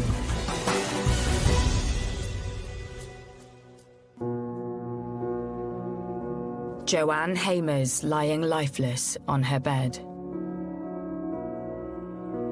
Medical professionals will have been called immediately. You know, monitors would have been placed on to see if there's any signs of heart trace or anything. Any chance whatsoever that resuscitation could take place. They had discovered she was dead. It's apparent she'd been killed from the scene, the way she was left, and there was blood at the scene as well. Joanne had been strangled by her dressing gown cord. That's when we're looking at securing evidence within that scene. Teams of police descend on Werleby. The quiet village has never seen anything like it. When I came back from work, there was police cars, vans, and I'm saying, what's going on? What on earth's all the police doing here? Something happened, and then when I got home and my daughter texted me and said she'd seen it, that there'd been a murder. I just couldn't believe it. I was so shocked that something like that would happen in a lovely village like this. You don't expect it. As word spreads fast through the neighbourhood, the local newspaper gets wind of an incident in Werleby. Reporter Charlie Wilson heads to the scene. So you're like, OK, we've got a big story. Let's get there first. Let's be quick. Let's be first. So we got down there. We were the first people there. Very quickly, it was evident this could be a very serious, scary incident. I've never reported on a murder before. That's the first time that's happened to me. So it was a case of doing it really delicately, respectfully, and just trying to build up what had happened, really. Soon, the news is spreading beyond the boundaries of the village. Maybe an hour later, you get the likes of ITV, BBC, Sky coming down, and that's when it was like, whoa, OK, people out on the road, like, wondering what's going on. Yeah, everyone was shocked to see the amount of media attention. You just don't get this sort of thing in these sort of villages. Yeah, I was quite shocked, really. You would never think that something would happen in a small community like this. I couldn't believe it. Everybody was shocked. It didn't seem right. Something like that would happen here. You hear about it in cities, but in a little quiet Lincolnshire village, you just don't expect it at all. Joanne's family are left devastated by the news, and her colleagues at work are also reeling. Truly sad. I spoke to a few of them. They were just in pieces. Of course they would be. Their colleague who they loved dearly, I really did love her. It was tough for them. It was very tough. And it dawns on Joe's village that there's a killer living in their midst. I think some people were a little bit upset. They were locking the doors a bit more quickly. I think the first reaction is alarm, because when you hear there's a murder but you don't know the circumstances, and it can frighten people into thinking we've got a killer at large who's going to cause more trouble. You're quite fearful about what it could mean and what the implications for the future are. It was very awful to hear that it had happened in our village. It's frightening. It really is.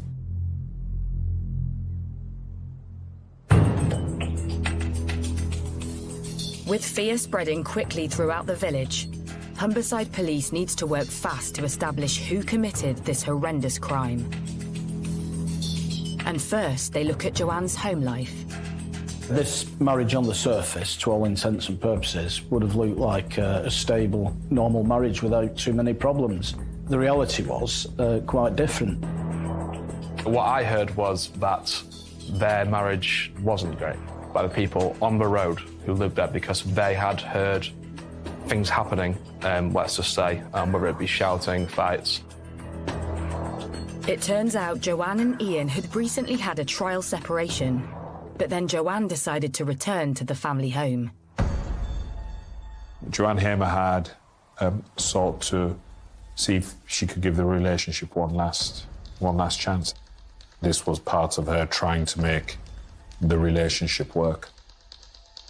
This new information puts husband Ian in a new light.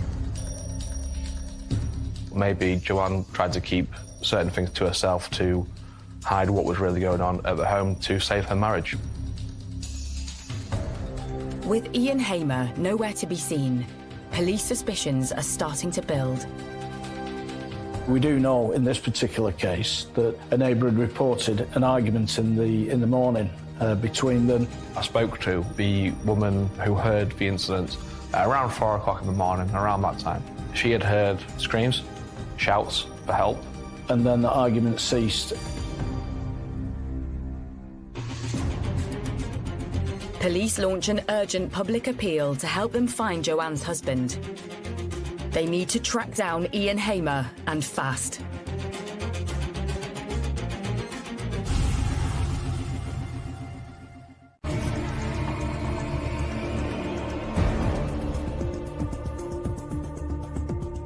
In the quiet Lincolnshire village of Werleby, police have launched a murder hunt. Mother of 3, Joanne Hamer, has been found strangled in her bed. Husband Ian has mysteriously disappeared since a row reported by neighbours in the early hours of the morning. And this doesn't seem to be the first either. I guess people on the road had heard these things where it really went bad, to say the least. None of the neighbours who I spoke to liked him at all. With Ian Hamer now under suspicion, Humberside police make an urgent appeal for his whereabouts. They release the details of his car, a white BMW 5 Series.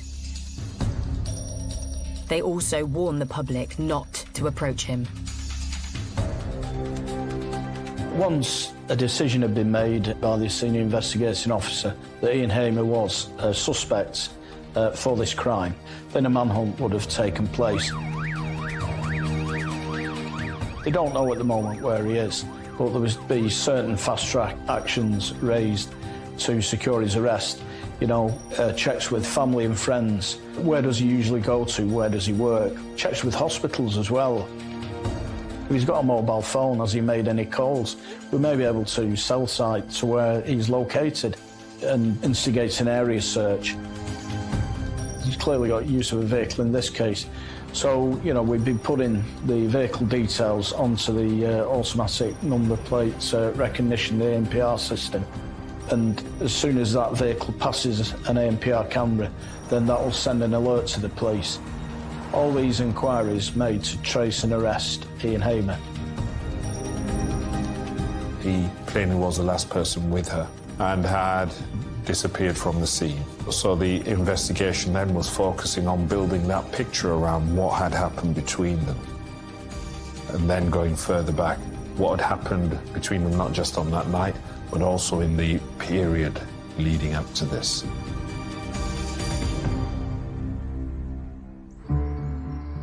Detectives put Ian Hamer under the microscope.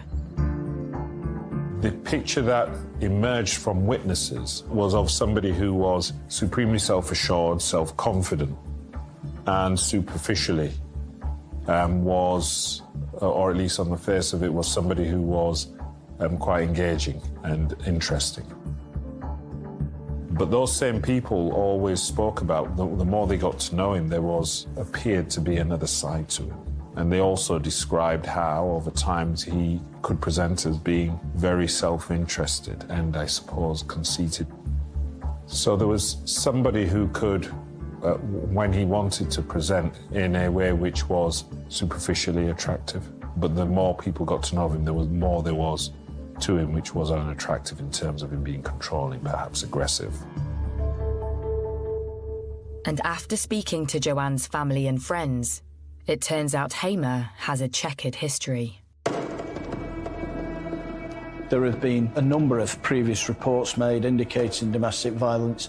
You know, he was reported to have ripped up her wedding dress. There's reports of him tearing up a teddy bear, which was sentimental to her. You know, this is really significant in a case such as this.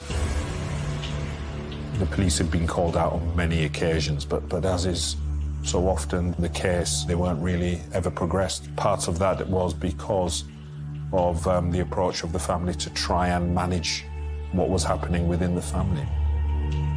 The personality of Joanne Hamer was tragically to try and make it work at all times. When you've married someone for so long, you want to, you know, make things work. And she shouldn't be wrongly thought about for wanting to make her marriage with her husband of 27 years and 3 children work. It's just that he was so far gone and so far twisted. There are a number of occasions where she left him, but he managed to persuade her to come back. And I've investigated, sadly, domestic homicides where controlling and abusive husbands have tried to isolate their wives, and we know that Hamer did this and, you know, dissuading her from contact with family and friends. In 2013, police discover this came to a head when Ian Hamer started divorce proceedings, blaming the involvement of Joanne's mother in their relationship. So, you know, he was antagonistic towards his wife's relationship with her own mother. So he was all about controlling and being abusive towards his wife and driving a wedge between her and family and friends. And it just shows this controlling and coercive and bullying and domineering nature of Ian Hamer towards his wife within that relationship. And that isn't uncommon in domestic homicide cases, sadly. It seems the couple reconciled, but then in 2017, things take another turn for the worse. Ian Hamer starts accusing his wife of having affairs. Police analysis of Joanne's smartphone reveals something even more sinister. Around this time, Hamer hacked into his wife's handset so he could track her every move. He would apparently follow her to work, follow her on nights out with friends, monitor her phone on where she was going, where she was at, wouldn't let her do certain things, apparently, wear certain things, and she was a bit closed off. This is how obsessive he was about his wife and his jealousy and his thought processes, that he wanted to accuse her of extramarital affairs. And a probe of the couple's bank accounts shows Ian's disturbingly tight grip over her purse strings. He was keeping money from her, basically, like, I guess sort of giving her an allowance of what to spend and what she could do, and wouldn't let her go out at certain times. All the bearings of, you know, a toxic, horrible relationship. Obviously, she felt trapped. She felt like she needed to get out, and she tried to do that. He wouldn't let her. In the weeks before her death, Joanne had moved out and was considering buying a property. But she was persuaded by Ian to return 2 days before her murder. It was on this day, the 4th of May, that police background checks reveal a disturbing incident. Ian Hamer had been arrested for drink driving. As well as being controlling and abusive towards his wife, he seemed to be losing control of his own life in some respects. He was drinking more heavily. So there's a clear pattern there of his own destructive behaviour escalating within himself, and particularly abusing alcohol as part of that process. Investigators discover it's not only drink that's fueling Hamer's abusive behaviour. He had a cocaine problem that had become prevalent in his life over the last 2 or 3 years, and that became worse and worse and worse. When he picked up this addiction, maybe his personality changed because of that, and his health, mental and physical, deteriorated. Businessman Ian Hamer's respectable lifestyle is now questionable. And when they learn what he did in the hours following the estimated time of Joanne's murder, they're convinced they have the right man. Soon after that last blazing row reported by neighbours, Joanne's mother said she had an unsettling phone call with her son-in-law. When family members tried to contact her the following morning, he told them that Joanne Hamer couldn't speak to them because she was unwell, and as he framed it, she had a sore throat. Chillingly, police believe Joanne was already dead when Hamer made that calculating comment. Just, like, sick. Like, strangle her, and then you got to tell her mum that she can't come because she's got a bad throat. Like, sadistic. Like, horrible. When you hear that, it's just like, I don't know what to say. Horrible. And it appears Hamer used the same story again. His son had attended at the marital home at a time when Joanne Hamer was probably dead, and that's when he first introduced that concept of her having a sore throat when he knew she'd been strangled and she was probably dead. He also told his son as well when he was at the house to go and buy some lozenges because his mother was sleeping, she had a bad throat, knowing full well that he'd strangled her, which, now we know what happened, was particularly chilling in this case. To say that she got a bad throat, I mean, how callous is that? And therefore the question is, was that him being cruel or was it him buying time?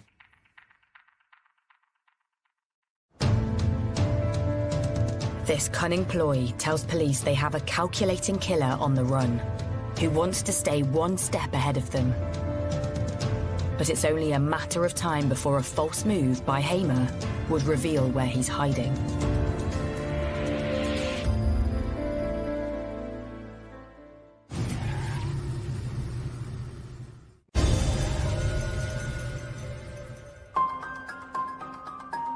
Worleby, North Lincolnshire.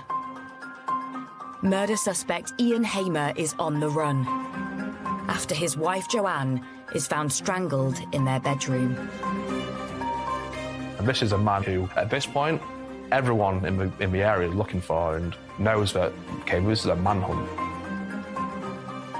As police cast their search net wider, reporters like Charlie Wilson are on the ground looking for leads.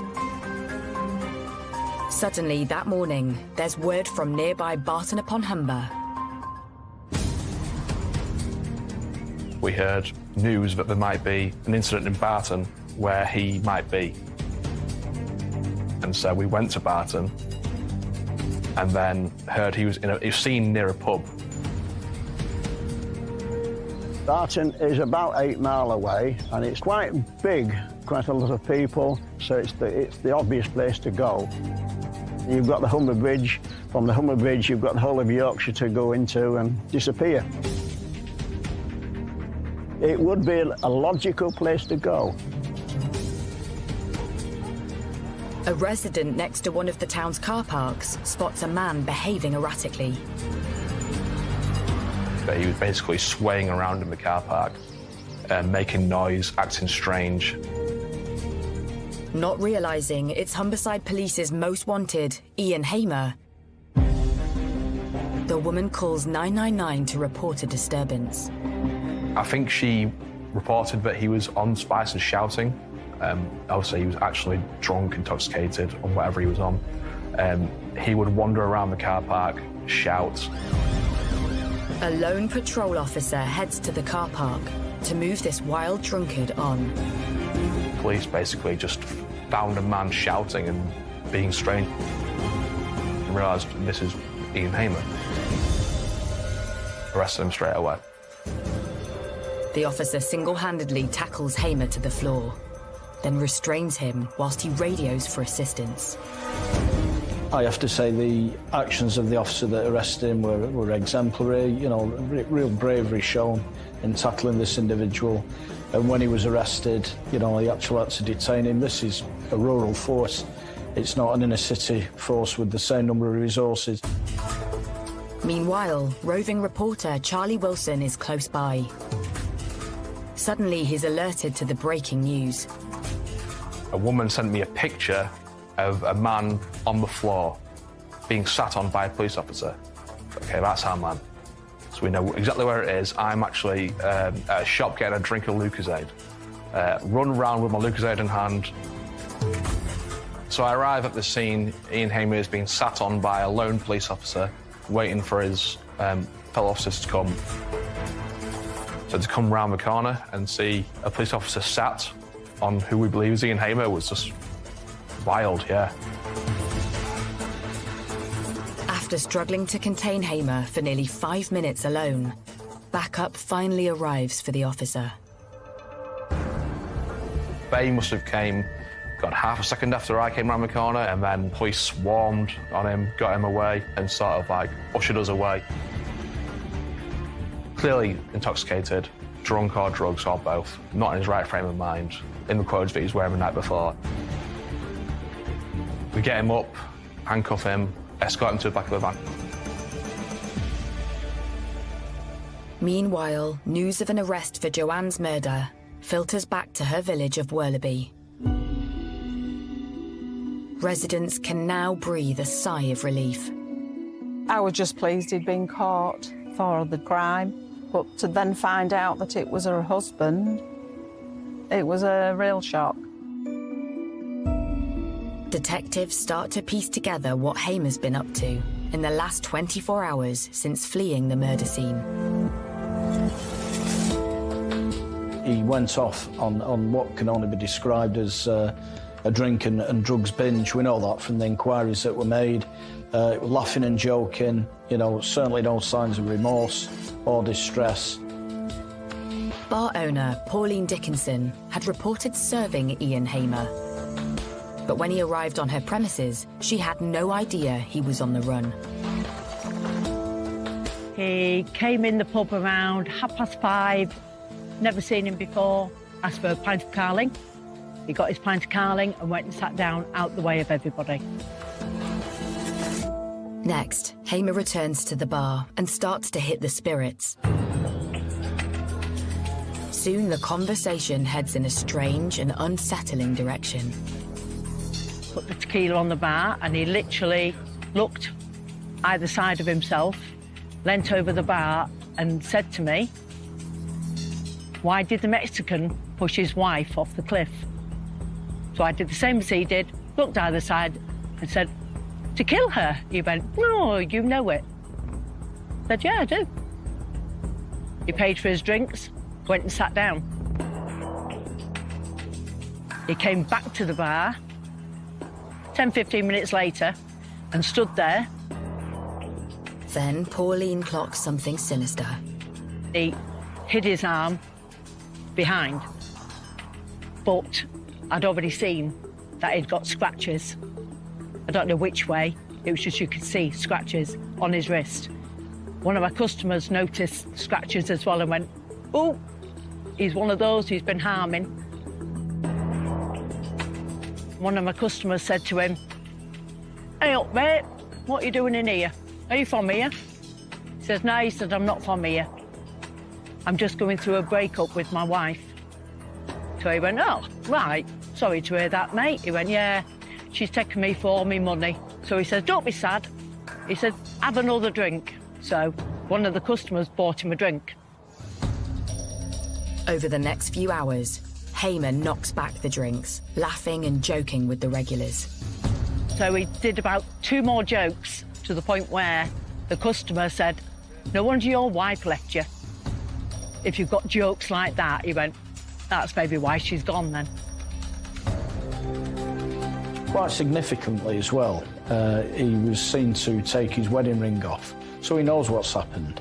He knows that his wife's dead. So, you know, that's quite a significant gesture. And that was done, you know, merely hours after he'd actually killed his wife. And it just shows the kind of individual that he is. Some of the pub regulars seem unsettled by this customer they've never seen before, who has struck up conversation with another man at the bar. My 2 regulars, they finished their drinks. I went, "Right, you 2 go in." I went, "No, we're not going." Says, "Why?" "We're not leaving you with them 2. we don't know the other guys, so we're not leaving you with them. I went, oh, don't be daft. What are these two going to do to me? I'll soon have them out the door, don't worry. So they went, no, we're staying. So they stayed. Soon the bar's regulars saw glimpses of another side to their joking acquaintance, who's going by a false name, Sebastian. So we played pool against one of my regulars, who is a really good player. And during the game, there was banter going on. But right at the end, when the customer knew he was going to win, he picked up the broom that I'd got out ready to clean up and potted Black with the broom. Which Sebastian said, that is so disrespectful to do that. He said, I don't think so, I still won. I don't think he was very pleased and finished his drink, and he did actually walk out. You just get a feeling about people. You know if they're not okay. I don't think he would have done any harm, but who knows?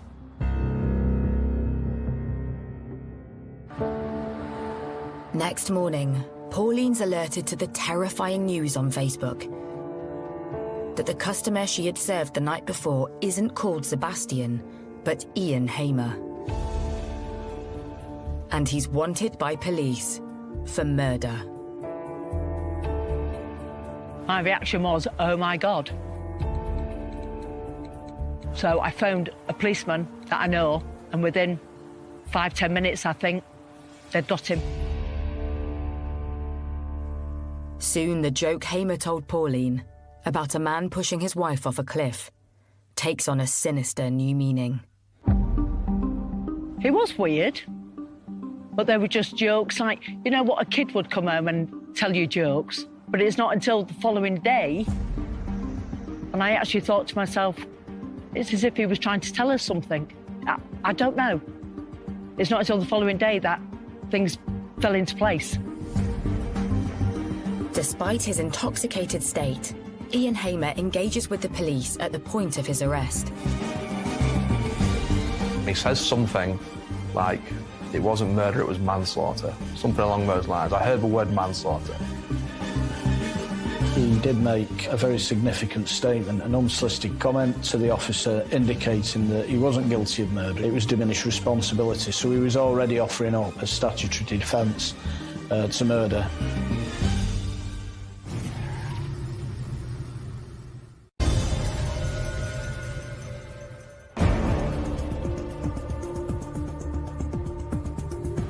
After 24 hours on the run, Ian Hamer has been arrested in North Lincolnshire on suspicion of murder. Just hours after killing his wife, Joanne, Hamer was spotted in Pauline's bar, just 7 miles away from the crime scene. You just would not have thought he'd actually killed his wife and just come blazingly into a bar a few miles away having a drink. When you hear them things, it's like, really? Could you be so cold-blooded and heartless?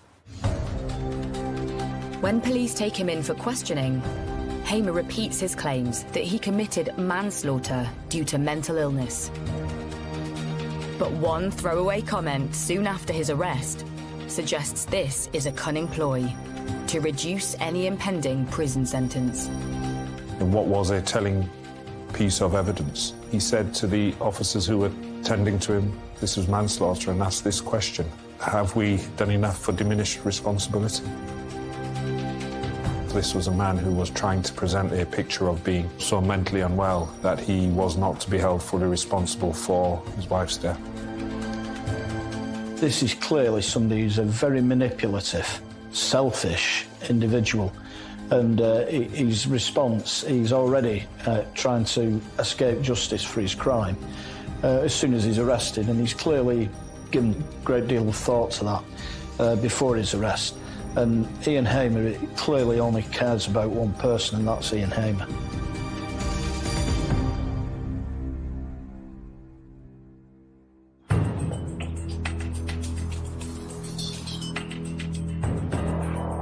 In spite of Hamer's claims, he's charged with his wife's murder.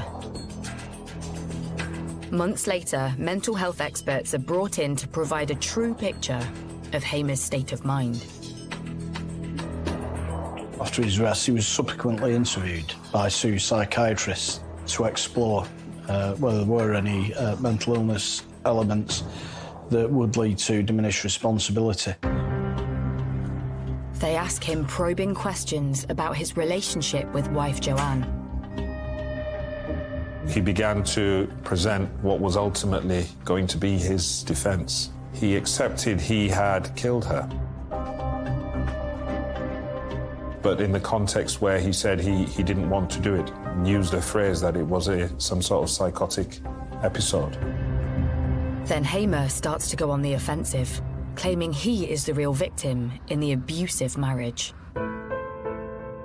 Ian Hamer claimed that his wife had taunted him to say that their children weren't his. He made a slur on his wife's character, saying she was engaged in extramarital affairs.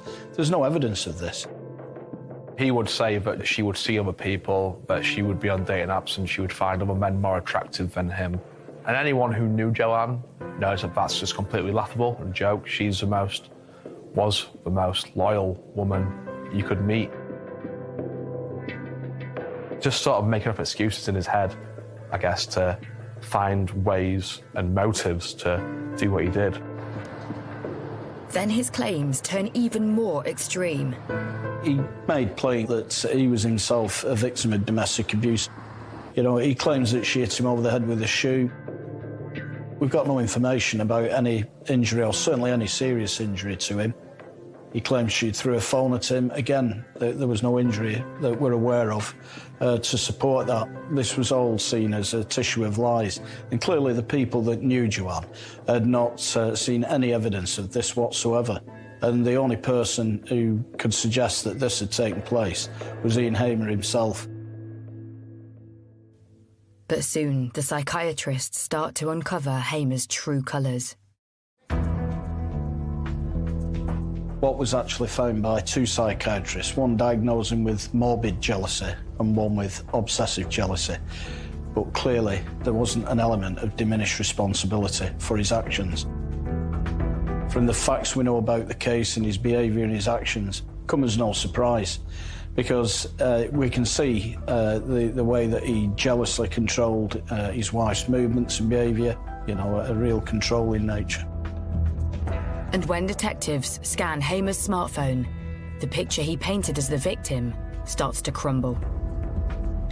Just days before Joanne's murder, they find texts he sent to another woman promising jewellery.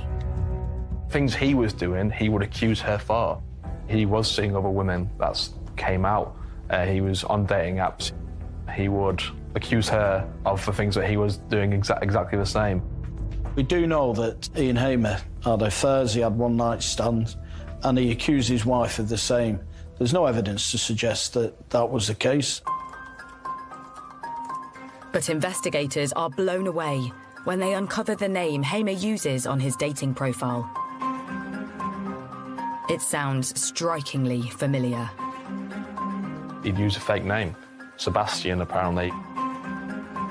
He would use women wherever he was going to maybe go out on these dates and meet people.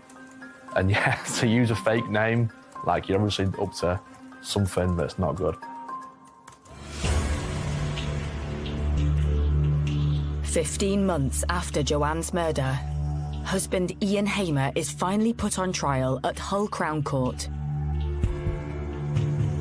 He pleads guilty to manslaughter on the grounds of diminished responsibility. But the prosecution sets out the case for cold-blooded murder. So it was a consideration for the jury whether that was a man demonstrating real symptoms of mental illness or whether it was somebody using any illness to formulate a defence. The court is told the torrid details of the abuse Hamer inflicted on his wife. The question that was raised with the jury is whether or not, by the time of the killing, he in effect wanted to get rid of his wife so he could move on, but he needed control of that situation, and that's how we presented the case. As the trial progresses, even Hamer's own children take to the stand against their own father to describe the abuse suffered in their own home. One of them spoke of being aware of that from a very young age, had become increasingly toxic and abusive. You then see the horrible human side of this, because they're being required to give evidence against one of their parents, and in circumstances where they've lost the other one. And for them, there's no good outcome to any of this. Following a heart-wrenching 3-week trial, the jury retires to consider their verdict. The verdict of the jury was that Ian Hamer was guilty of murder. Therefore, they rejected that idea that his mental state was such that he was not able to exercise proper judgment and control. He designed everything, including his response to the arresting officer, to make out that this was the case, that it was diminished responsibility. Thankfully, the jury didn't buy that, and they saw through Ian Hamer's excuses for what they were, just excuses. Hamer's jailed for life with a minimum of 22 years. At the time of sentencing, the judge takes into account the years of domestic violence Joanne suffered at the hands of her husband and his abusive control over her finances. The judge actually commented that he believed that one of the main motives in this case was he was afraid if the relationship ended that he would lose a significant amount of money. Money to which Joanne, in the law of England and Wales, was entitled to. Those were the family finances that should have been split accordingly. He didn't want that to happen, and he murdered his wife as a result. Kill someone, go out drinking, using drugs and joking about what he did, he obviously deserves to be locked away for the rest of his life, and I'm glad that's the case. Killers like Ian Hamer are so manipulative and so self-centred, and ultimately it led to the tragic death of a lovely, caring wife. But there's only one person to blame for that, and it's Ian Hamer.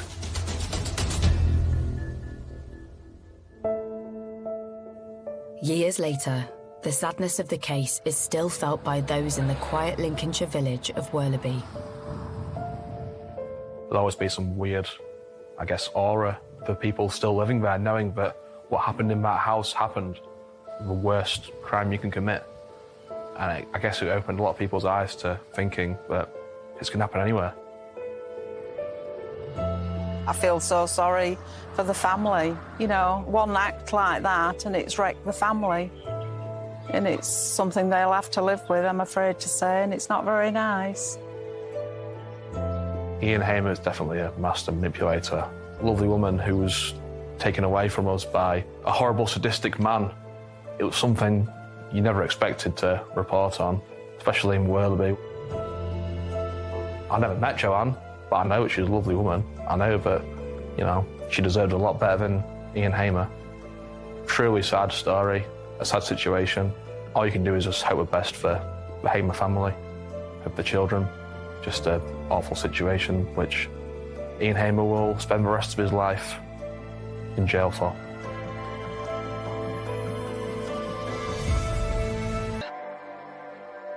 The information we got was quite limited, but that's not unusual. In our experience, when people say they've buried a body in a certain place, the chances are, because of landscape change and time and memory, it's usually not quite in that place. It's usually 10, 20, 30 metres away or in a completely different location. So if someone says there's a body here, then it may not be in that exact place. Despite a full day of searching, frustratingly, Professor Hunter failed to locate the body. We came back the second day, continued our small trenches by hand, using hand shovels, and then decided that it would be easier, more economical, to get a machine in a machine with a wide bucket, about 3 foot wide, without teeth, and then just draw away the topsoil in a particular area. And the first thing we did was get this machine. We marked out an area, I think roughly about 12 by 8 metres, and systematically got the machine, and a very skilled driver, to strip off the soil at about 10 centimetres depth on each occasion. Finally, the earth yielded the terrible discovery which John and his team had been searching for. As the machine was skimming away carefully, it uncovered and slightly disturbed 2 bones which looked very, very much human.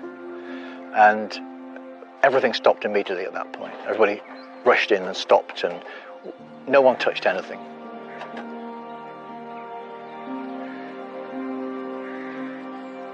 We came in with our small hand trowels, cleared away where the bones had been disturbed. They'd actually been moved from what was eventually the grave. And then we cleared away the loose soil, recalling where it was, and then exposed more bones, clearly human, clearly in a fairly well undisturbed anatomy, and gradually, bit by bit, exposed what turned out to be a grave.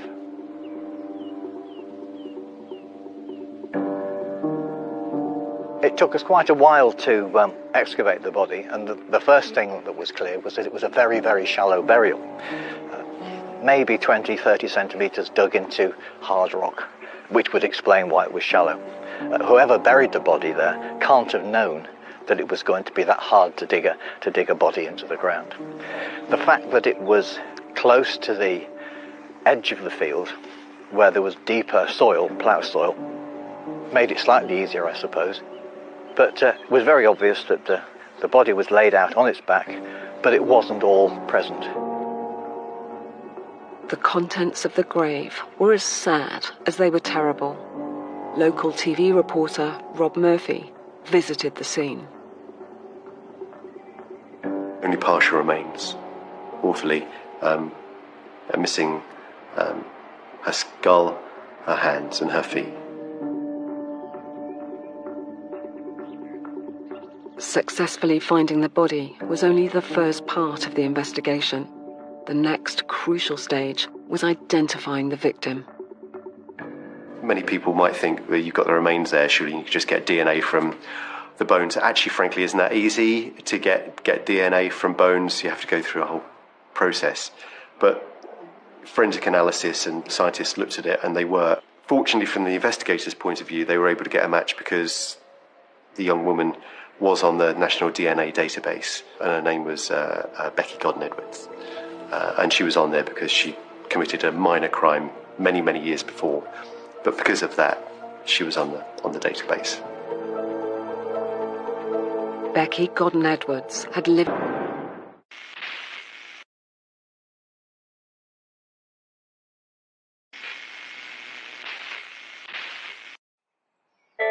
Come home, but quite quickly it was established that this was very unusual and she'd not done it before. Detective Superintendent Sean Memory was part of Wiltshire Police's major investigation team when Sian disappeared. She was in a stable relationship, she had a loving family, and there was no obvious reason why she wouldn't have got home that evening. And so within a matter of hours, a major investigation was launched. People were worried. Actually, this was clearly something different. What we knew about Sian was often we get a steer from the police about missing people. You know, often these people have gone missing before, they may have chaotic lifestyles, they might have had something in their life recently which has been has caused them to want to disappear.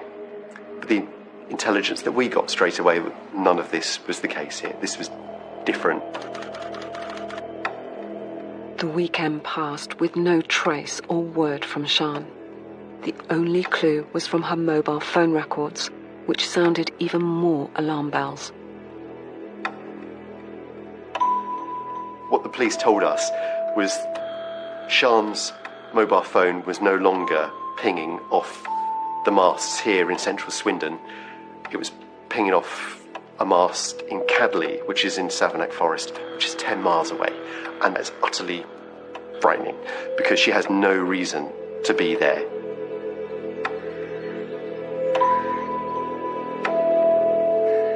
A huge search was launched in that area, with a massive turnout from the community to assist the police. They had people out in horses. They had the police helicopter, heat-seeking helicopter, and some police were there looking. But news grew. And by that afternoon, there were coachloads of people who had been laid on from Swindon to there. There were church groups, there were friends groups, and by that evening there were many hundreds of people who had been bussed, who either just randomly turned up or had heard about Sian being missing. You know, this had touched this town. And while huge efforts were underway searching through 4,500 acres of forest, back in Swindon, detectives were starting to comb through the town's CCTV records. Footage of Sian leaving the nightclub is found and analysed closely. So as Sian came out of the nightclub, she walked along the street and you could just see in the distance a car slowly pulling up alongside her, but it was out of shot of all cameras. The next shot further up the road, Sian is no longer to be seen.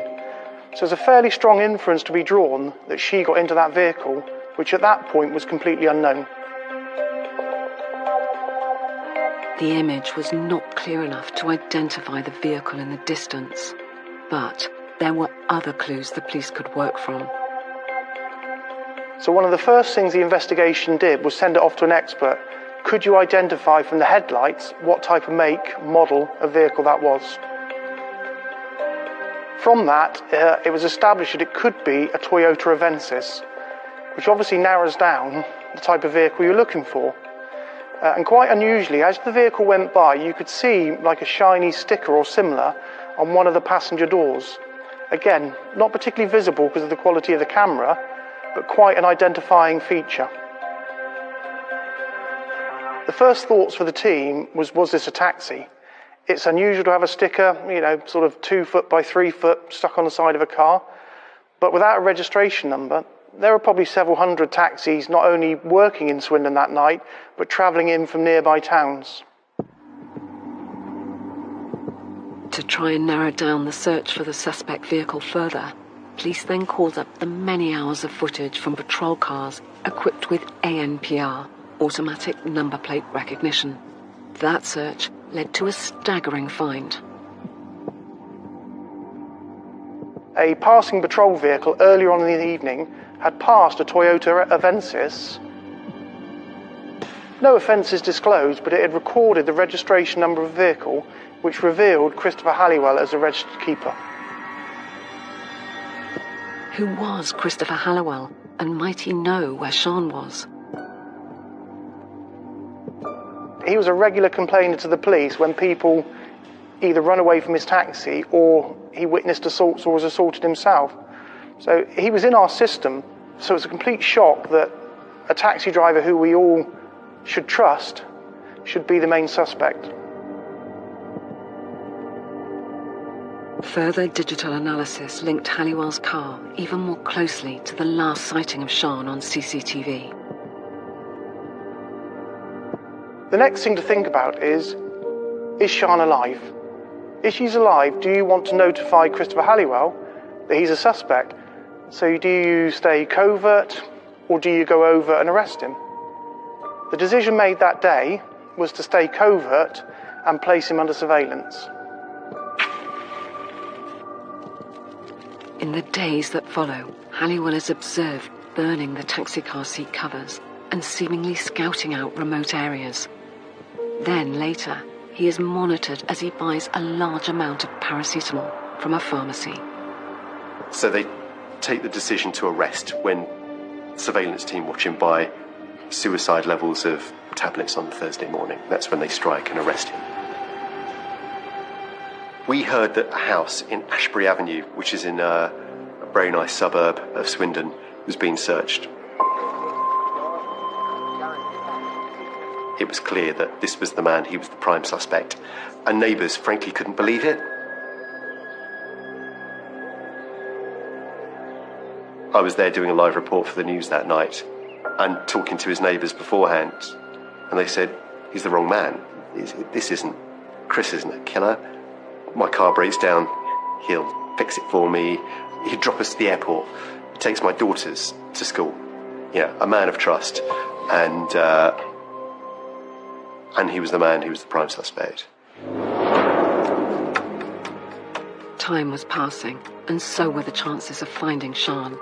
So, 5 days after she went missing, and with Halliwell in the hands of detectives, they used special legislation to secure information about her whereabouts.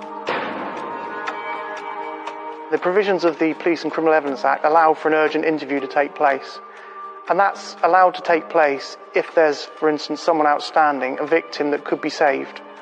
So that interview took place in the car park without a solicitor, without access to his rights at the police station.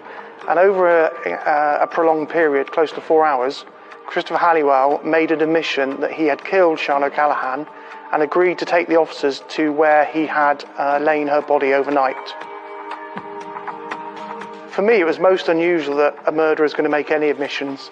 Normally they want to see what evidence you've got, they want to take legal advice. So I think the team were extremely shocked that he was prepared to take them to where Sian was laying. And I guess initially they weren't sure whether that was going to be true or not, but sure enough he took them to this deposition site in Uffington, stood looking down a bank and pointed to a spot where they could see the body of Sian O'Callaghan.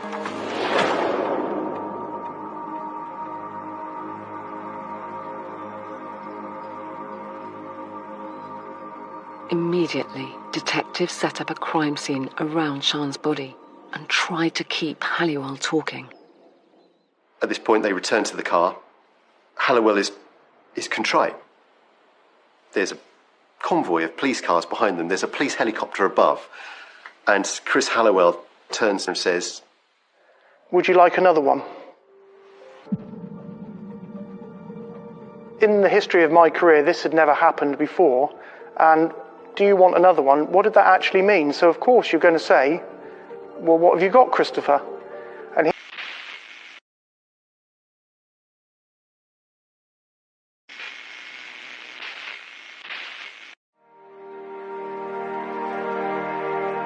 In March 2011, a taxi driver in Swindon called Christopher Halliwell had admitted to the murders of 2 women, some 8 years apart.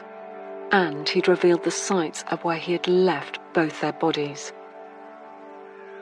One of them, Sian O'Callaghan, had been missing for a matter of days before the killer showed police where he'd left her.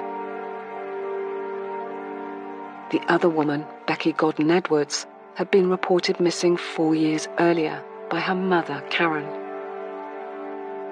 Despite a turbulent and chaotic life in the years leading up to her disappearance, Becky's early childhood had been idyllic. She was such an angelic little girl, and I always say sugar and spice and all things nice. That was Becky, and she really was a sweet little girl. She used to giggle a lot. She always loved neat.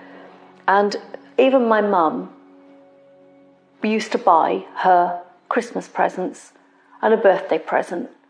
We'd write a card out, and it started accumulating. So we put them into bin bags and boxes, and we'd put them up in the loft.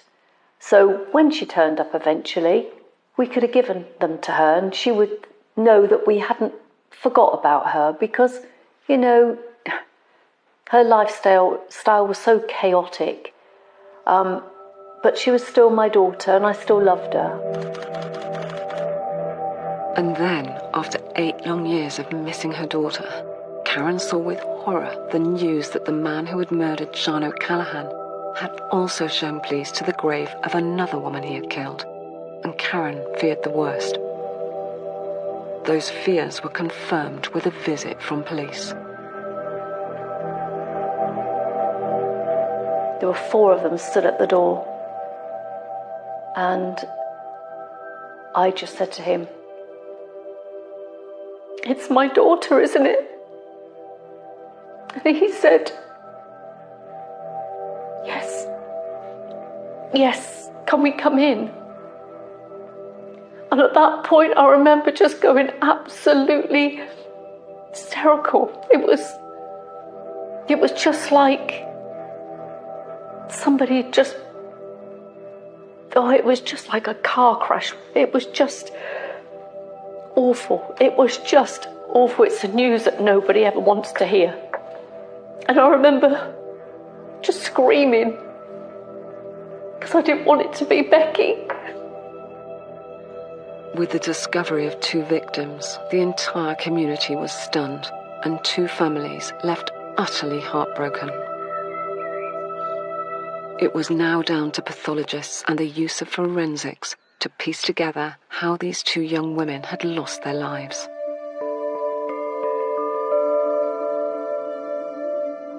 Becky's partial he was, and who was now denying her murder. In order to be able to use Halliwell's previous conviction of murdering Sian in the trial for the murder of Becky, Sean needed to find similarities in the evidence of both murders and what the killer had done to the bodies. So Christopher Halliwell is allocated a probation officer from Wiltshire as part of his prison rehabilitation, because even though he's sentenced to 25 years, he's still going to want to be released at some point and find some accommodation. So part of that process was he's seen by a Wiltshire probation officer. He was quite loose-lipped with her. He said a number of things to her about what had happened to Sian, which he'd not said to the police. And one of them was that he'd killed her in Ramsbury, stripped her clothes and placed the items in a pond.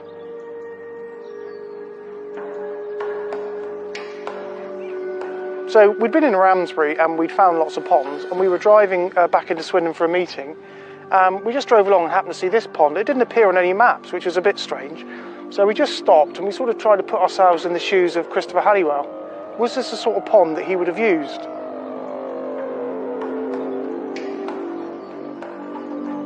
And as the 3 of us looked into the pond, right before our eyes, an object came to the surface, and we could see the heel of what looked to be a shoe or a boot.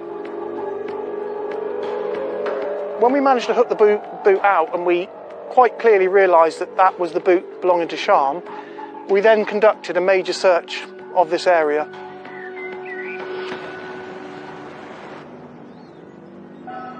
I think in investigations you do make your own luck, and whilst this wasn't a pond that we planned on searching, the fact that we were in here looking around at the right area, we had a bit of luck, and I wanted to be able to use the conviction of Christopher Halliwell for the murder of Sian as part of the evidence. It was much stronger to say to a jury that the man in front of you is already convicted. In the shed where he lived, a spade was found, and my first thoughts were, could he have used it to dig the deposition site? Could there be some evidence on this spade? So we sent it away for analysis, and to be honest, I was hoping maybe Becky's blood would be on it or something similar. At this point, I met Lorna Dawson, a soil expert from Scotland.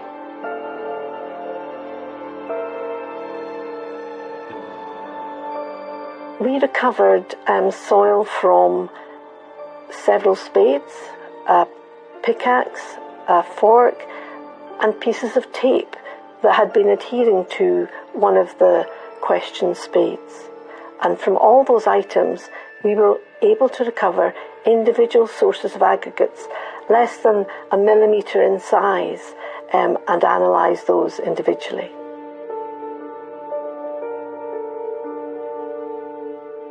What soil science applied to the criminal justice system does is try to answer the where question. So, where could that unknown soil that is on an item have come from? Using samples of soil taken from the field around Becky's unmarked grave, Lorna returned to the laboratory to see if those samples matched the material found on Halliwell's spade. We look at them using a macro lens, describe the colour and texture, and then under the microscope we examine them further to look for any artefacts such as pieces of vegetation, hairs or fibres that might be retained within this soil. Then we take that same sample, hand grind it, and take a portion out and extract it for the organic profile. So that's the profile that's left behind by decomposing vegetation that has grown at that location. The other portion of the aggregate is prepared for the mineralogy of that sample, so that reflects the geology, so the rocks that are underneath that soil from where that soil has developed. So we get both aspects of the soil quantified, and then we can compare that with the known samples where we know they've come from, which are called the reference samples. I was completely blown away when she phoned to say it was so unique in that field that it matched it as close as DNA to the soil on the back of the spade. It was quite an unusual organic profile, so not just a common grass profile or a common woodland profile. This was quite an unusual signature that we got. At that moment, it really built our confidence that it's extremely likely that those soil aggregates had come from the location where the remains were found, rather than any other location. Because indeed, in that corner of the field, as it turned out, we heard after this that the farmer he'd not used this particular corner of the field. So unusual weeds and unusual vegetation had grown there. And that's why we got this really distinctive organic profile, nowhere else in the sample database. This evidence was the breakthrough that we needed. This basically put that spade at the deposition site. I now needed to put that spade into the hands of Christopher Halliwell and also find some other evidence to support that he was there on that night. With physical evidence made available through forensics, Detective Superintendent Sean Memory went on to seek more proof. That proof came when his investigations discovered two key incidents which had occurred in the days around Becky's disappearance back in 2003. Through some research, we identified that on that very night that we thought Becky had gone missing, Christopher Halliwell broke down less than a mile away from the deposition site. He'd run out of petrol. Was that poor planning on his behalf? But it placed him very close to this rural location. Furthermore, we were able to identify that on the day, later on in the afternoon, he had an emergency appointment at his doctor's. He'd gone there on a non-arranged appointment. He had broken a finger or two on his hand, and he had scratches to his face. The doctor noted that he was highly emotional and didn't have an explanation as to how these injuries had occurred. But what was interesting was Christopher Halliwell had a long history of reporting assaults, criminal damages, what he witnesses as a taxi driver. He did not come forward on this occasion to say how his injuries had occurred. Finally, Sean had the evidence he needed to bring about the trial which Becky's mum Karen had fought so tirelessly for. The Crown Prosecution Service agreed that Halliwell now could stand trial for the second murder of Becky Godden Edwards. So I was really confident that we could get a conviction for this, but I went to see Karen Edwards and said, look, he's been charged. That doesn't mean to say he's been convicted. But for Karen, and indeed all those involved, there were more surprises in store. Well, we thought we were going in the courtroom, but we didn't. And we all sat outside. Next thing we knew, he'd sacked his barristers, and they'd come out and said, he's decided to represent himself. Who does he think he is? The trial was pure drama.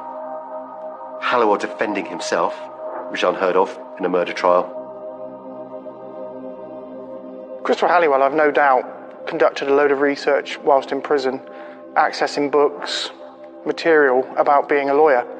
I'm sure he thought that 30 years in the bar he could do overnight at Crown Court, which actually, again, played to our strengths because as well as he thought he did, he was appalling. He questioned everybody. If you were a witness, he called you. So he called me, and I didn't know what he was going to ask me, But it was a really trivial question. He'd said that he'd picked up some drug dealers, been asked to bury a bag, and he assumed that it was guns and not a body. And he basically asked me whether I thought that was true and was it plausible. For me, that was a really straightforward answer. No. Actually, and he was given a whole life order. There aren't many whole life orders given in the country. I think at the time he was one of 50-odd killers in prison who will never see freedom again. But he's one of them. He's an insignificant man who did something deeply significant twice, at least twice.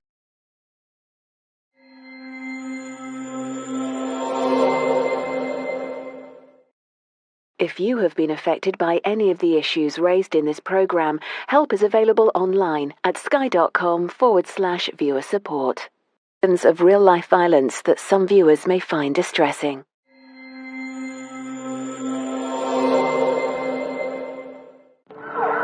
Whenever there's a murder, it's the job of detectives to find out who the killer is and how they killed. And often it's forensic evidence which provides the clues. The finding of his DNA wasn't just on the murder weapon, it was on a most important part of the murder weapon. This evidence was the breakthrough that we needed. The forensic evidence in this case was crucial. In this series, we shine a light on how cutting-edge forensic techniques and the power of science brought the most dangerous killers to justice. A truly horrific criminal, a monster. It's a hammer blow. You don't know how you're going to carry on. We'll hear how some of the most disturbing crimes were solved, thanks to the tiniest fragments of evidence. He basically said to me, she's in the house, go and find her. The amount of blood that was there indicated that there was a frenzied attack. There was no reasonable explanation for them. That's why he changed his plea. And how even the most forensically aware of killers couldn't beat the experts and hide their crimes. The key thing about having a DNA profile is you've got probably the sharpest tool in the box. I was so elated beforehand. We didn't have the evidence, and all of a sudden, we'd cracked it. In this episode, police attend the scene of what appears to be an accidental house fire. Miraculously, a child survives. Firemen came and they asked me if it was a big or a small fire, and I said it's a big fire. But tragically, her mother does not survive, and when forensic investigators examine the scene, clues emerge that not all is as it seemed. The burning in the bed should have been mainly remained on the top surface of the bed, but I could see burning to the left-hand side bottom of the bed. We saw that area of the neck had not been burnt. I phoned up the detective inspector at Stevenage and I told him, we have got a murder on our hands. This is Forensics, Catching the Killer.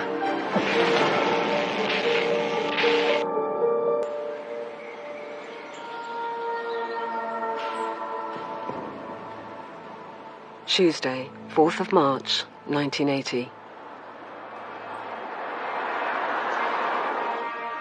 In the large Hertfordshire town of Stevenage, fire crews received a call about a house fire in the suburbs. The public reported the flames, and a passing milkman took the brave step of breaking his way in after hearing screams from inside. Someone was trapped upstairs.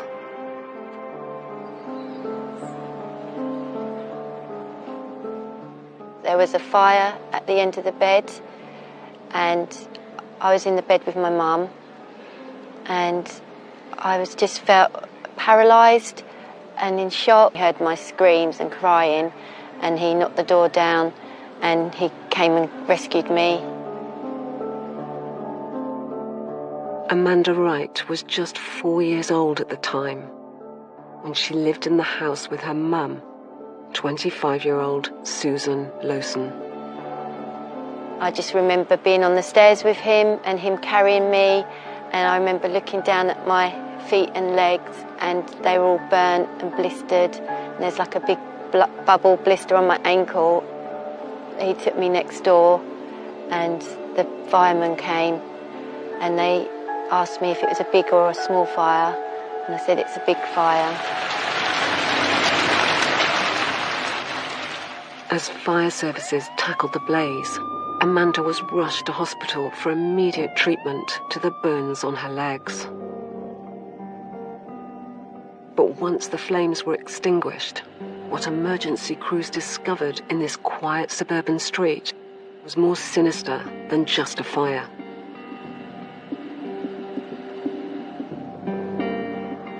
At the time it was mainly sort of council properties, completely residential, and it was not a bad area at all. It was actually pretty much as you see it now. Peter Harper was a young detective constable at the time. He was about to make a shocking discovery. What I found was the house had been not seriously damaged or internally, but the bedroom, the top floor rear bedroom, was in actual fact pretty badly burnt. And I found that there was a body of a woman actually lying in the bed, obviously dead. As Peter began to make an initial assessment of the room, some aspects of it didn't make sense. May have been caused by smoking in bed, but there was a few issues that I didn't particularly like, which sort of triggered me a little bit.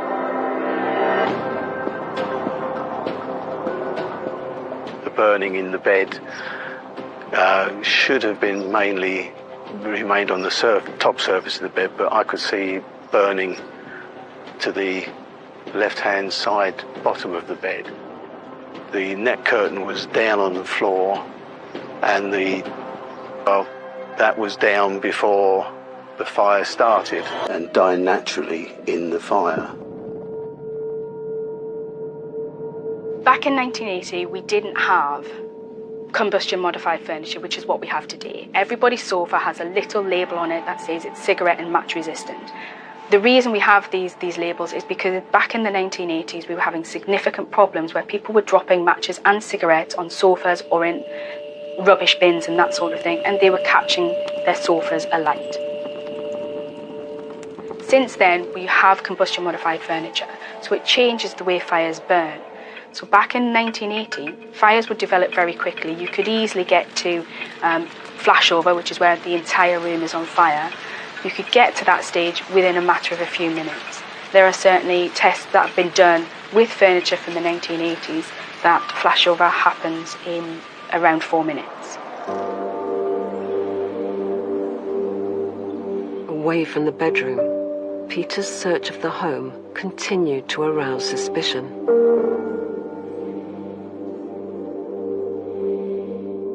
I went downstairs into sort of the lounge area. There was 2 cups and 2 plates, which obviously had been used prior to the fire, and it struck me that it was 2 plates and cups that had been used by adults rather than a mother and child. There wasn't the right crockery for a 4-year-old to be drinking or eating out of. That didn't ring right to me, so I preserved that scene as a separate scene and preserved those items.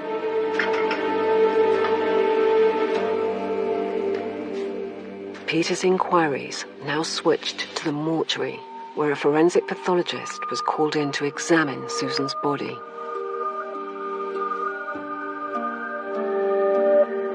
Initially, when we thought about it, could have been an intentional ploy to actually burn her on that part of the body to start with. Because one of the interesting things was when we moved her neck up away from her chest, because the head had contracted down to her chest, we moved it up, we saw that area of the neck had not been burnt. And it was within that area that we found signs of strangulation. I realised then, obviously, my suspicions were correct. I phoned up the detective inspector at Stevenage And I told him, we have got a murder on our hands.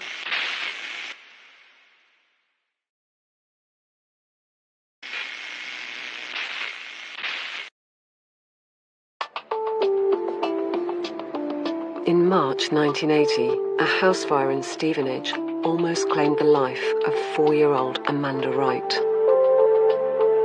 Her mother was not so lucky. 25-year-old Susan Lowson's body had been found in the burnt-out bedroom of her home. But a post-mortem examination revealed strangulation, not fire, as the cause of her death. News of the murder quickly spread.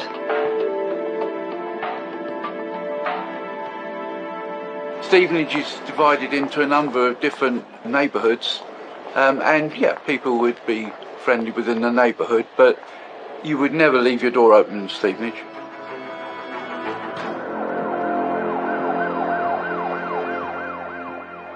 Brian Todd was a detective sergeant at the time. It was a lot of youngsters in the town. We had a bit of a drugs problem, like most towns. There was a number of burglaries to deal with. Wherever you've got drug offences, you've got burglaries and thefts and shoplifting for people to finance their drug addiction. But it was through a sad period. She'd married David Lowson. Of nice photos of us together. Sometimes I'd be dressed up in like a ballerina outfit, pink one, and I'd be like doing little poses in the garden. She loved music, Motown, and she liked soul, and she liked pop music, David Bowie. She liked horses, she had a horse, and she loved animals. She wrote some beautiful poems that I ended up getting, which were brilliant for me. Gave me a source of strength growing up and going through my teenage years. The deadly events in their home that night, including the fire, would have far-reaching consequences for Amanda.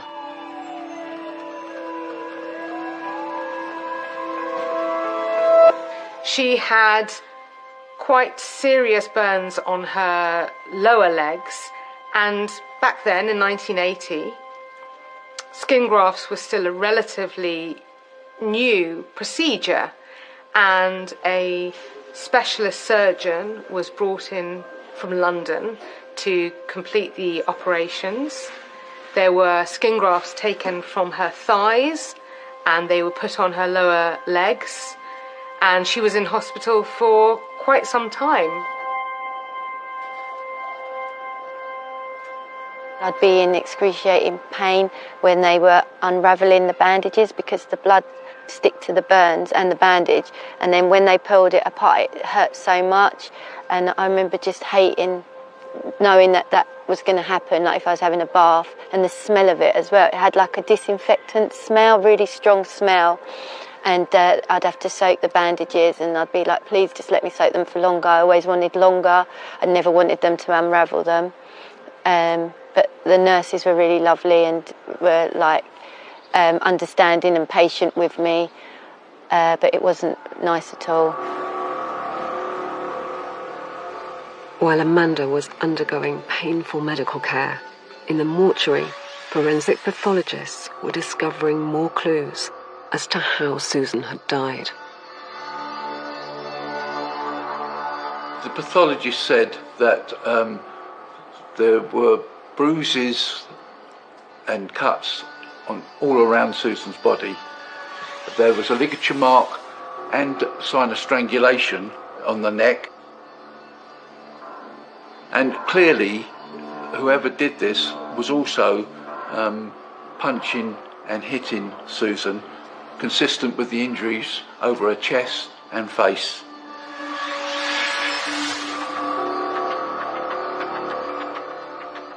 Susan's body was starting to reveal some truly harrowing injuries.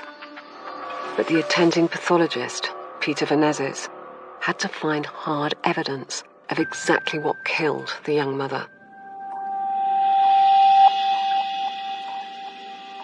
In a victim that dies from a fire, we need to be, first of all, sure that that person had died as a result of a fire, or whether they had died, whether they were dead before the fire occurred.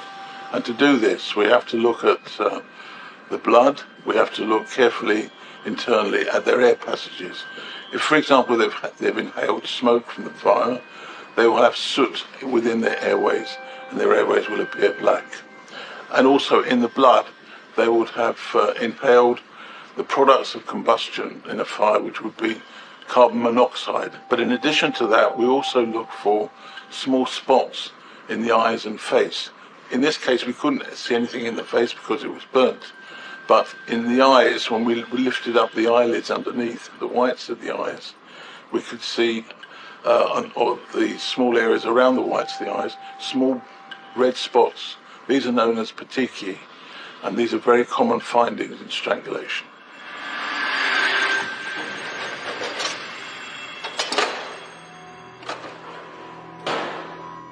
All the evidence was pointing to foul play, rather than fire being the cause of Susan's death. Once I looked at the neck area, and once I was able to look into the eyes and also dissect the neck and see what was going on underneath. In addition to that, by not seeing any soot in the airways at all, the only thing that was left then was to make sure the carboxyhemoglobin, the carbon monoxide, was very low, and it was. So he was confident that whoever did this not only tied a ligature around the neck, but also used his hands to try and kill Susan. But with badly injured 4-year-old Amanda unable to provide detectives with any clues, would they ever be able to find the man who murdered her mother, Susan?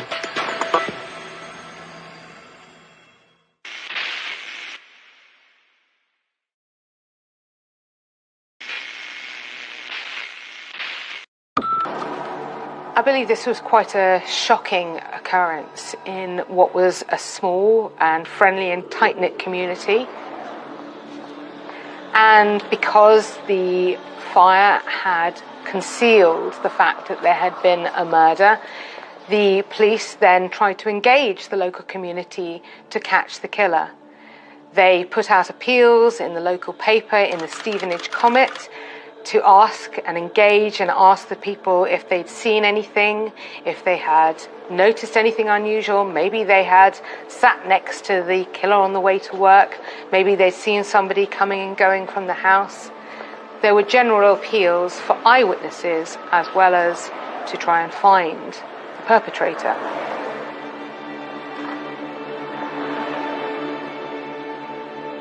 A man had been seen running away. Her head against the wall. And I was just in bits. I was screaming, crying my eyes out, and asking him to stop, and he said he won't stop unless I stop crying. I was so desperate to stop crying, but I couldn't. So I was in turmoil. I needed to stop crying, but at the same time what I could see in front of me was the most horrific thing I'd ever seen. And then after a while, he then stopped attacking her, but my mum was like this side of the room, and then they sort of travelled over to this side of the room, near to where I was on the bed, and then he just grabbed me and got a pillow and pushed it over my face, and I just remember feeling his hands on my neck, and then I knew like I couldn't breathe, and then after a while I just wanted it all to be over with. And then after that I came round, and my mum was back in bed with me, and there was a fire at the bottom of the bed, and my mum wasn't moving. She wasn't opening her eyes.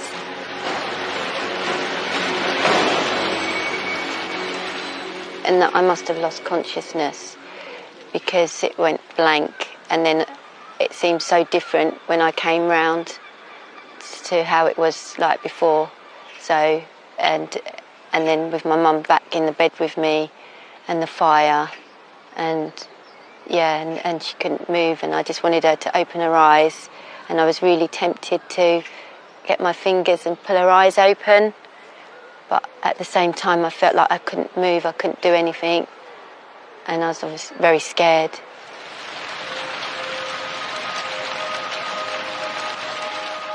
I can't even begin to imagine the terror that she must have felt in that moment, knowing that the person who had cared for and looked after and loved her whole life was now gone. And in fact, in her 4-year-old mind, I don't think it really computed. I think she felt that if she could just wake her mother up, it would all be all right. But the fire, of course, just got bigger, and it was climbing higher and filling up the room. And I think the next thing that she recalls is being taken out of the house by a man and taken round to her neighbour's house, where she was put on a sofa, telling that man, "My mum is still inside, my mum is still in the house." In the days that followed, forensic investigators at the crime scene were struggling to find any evidence that could identify Susan's killer. There wasn't any blood as such, not from the suspect. You were very restricted in what you could find in those days. There was obviously, you could find fibre evidence and things like that, but when it's gone up in smoke and flames, that side of it goes out the window. But there was one tiny shred of forensic evidence they did find, and it was one of the oldest and most trusted sciences in police forensics. There is a procedure for getting fingerprints from items within fire scenes. Now, everybody has seen the use of what we call a squirrel brush with powder on it in order to expose fingerprints. In fire scenes, you can still use that same technique if it's something that is away from the area of burning. If it's within the area of burning, or if it's within the room of origin and is smoke-stained or sooty, there are other techniques that can be used. And one of them is to use the soot on the item itself as a developing powder. So you would brush the soot and the fingerprint self-develops with the soot. Could the pair of mugs, originally spotted by Peter at the home, hold the murderer's prints? We've got our own little search lab area, and we've got a drying cabinet. So I thought, well, the firemen have been around, they've been hosing everything, and it's it's damp, and so you can't fingerprint items when they're damp. So I took them back to the police station, put them in the drying cabinet, and I thought, well, I'm going to leave them there for 24 hours. Hoping that some fingerprint evidence had been preserved, Peter's patience paid off. I'm almost certain that I got the victim's fingerprints, and then on the other cup I found a fingerprint mark. I think it was only just the one, and that was sent to... So now we have an identification on the coffee cup, which probably meant that it...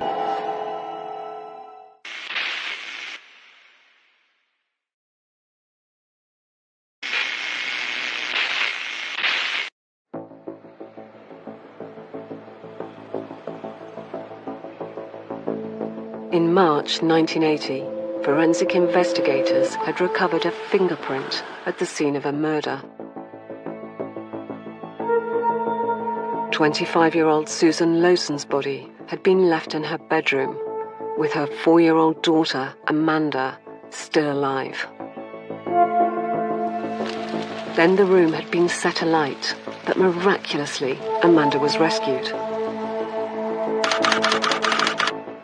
Now, police had a suspect whose print matched one found in the victim's house. This is the police station that John Dickinson was brought to. In 1980, he would have been brought in to the cell block. He was held there for several days of interviews. The interview room where he was interviewed was upstairs on the other side of the upper windows which was the CID office, and they had, he was there for the purpose of trying to get lodgings, that they got on well together. According to him, they had sexual intercourse, and about 2 o'clock in the morning there was a knocking on the door, and a man... Night of the 4th of March, 1980. John Dickinson had been living up in Newcastle until he was actually imprisoned for an arson up there. John came to live in Stevenage, where his parents lived. So as far as we know, he was chucked out by his wife and needed to find a place for that night. He turned up at Susan's house.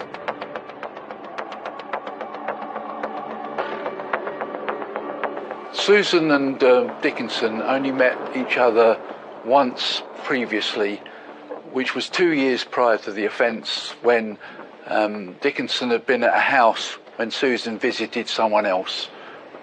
He may have waved at her in the street a couple of times when he saw her, but he became aware through other friends that Susan was looking for a lodger, although Susan made it clear, according to him, on the evening that she only usually took ladies in, not men.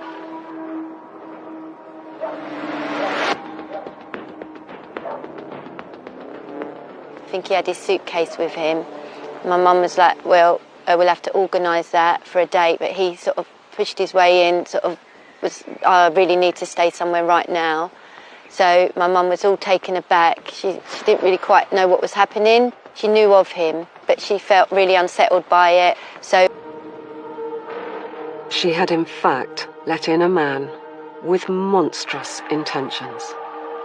He would not only take her life, but also destroy everything which her daughter loved.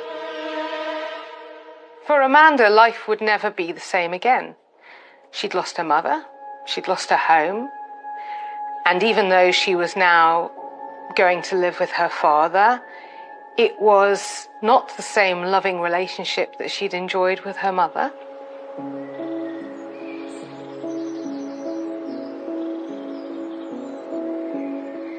Mum's parents put the grave here, my grandparents, and they put my mum with her nan, May, so that she wasn't alone, and she really got on well with her nan. They had a close relationship, so that's why my grandparents wanted her here. It feels like a good thing that I've got good memories of my mum, and also I've got lots of photographs of me and her together, so that's brilliant for me as well, because I can see them, I can look at them and know that we had good times, they're real, I can hold them in my hand, so I feel happy that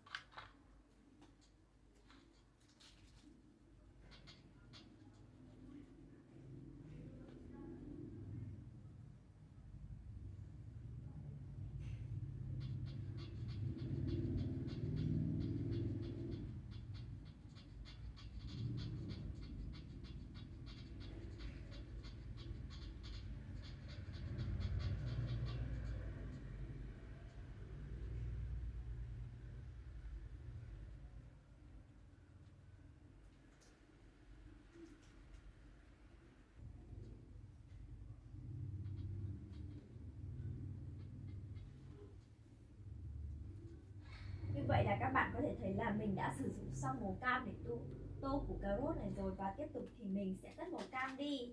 Màu tiếp theo mình sử dụng là màu tím nha. Mình sẽ sử dụng màu tím này để tô quả cà tím này nhé.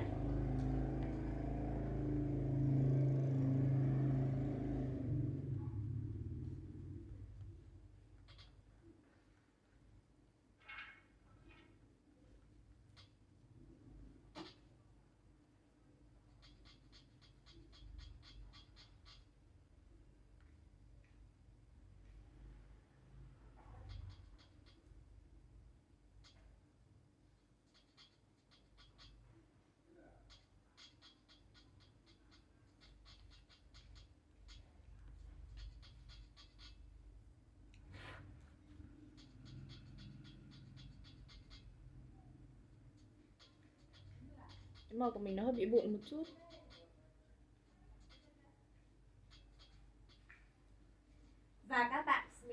đầu này thì mình sẽ tô từ đầu đến cuối nhé. Thì mình sẽ kéo từ phần đầu này xuống dần.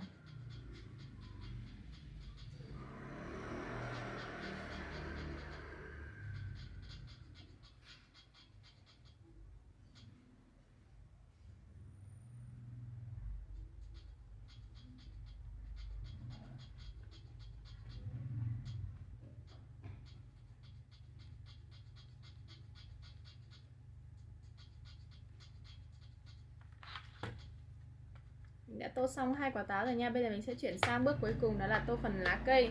Mình sẽ sử dụng ở đây là một màu nâu để mình tô phần cuống trước. Cả hai phần cuống của quả táo này đều sẽ có màu nâu nha.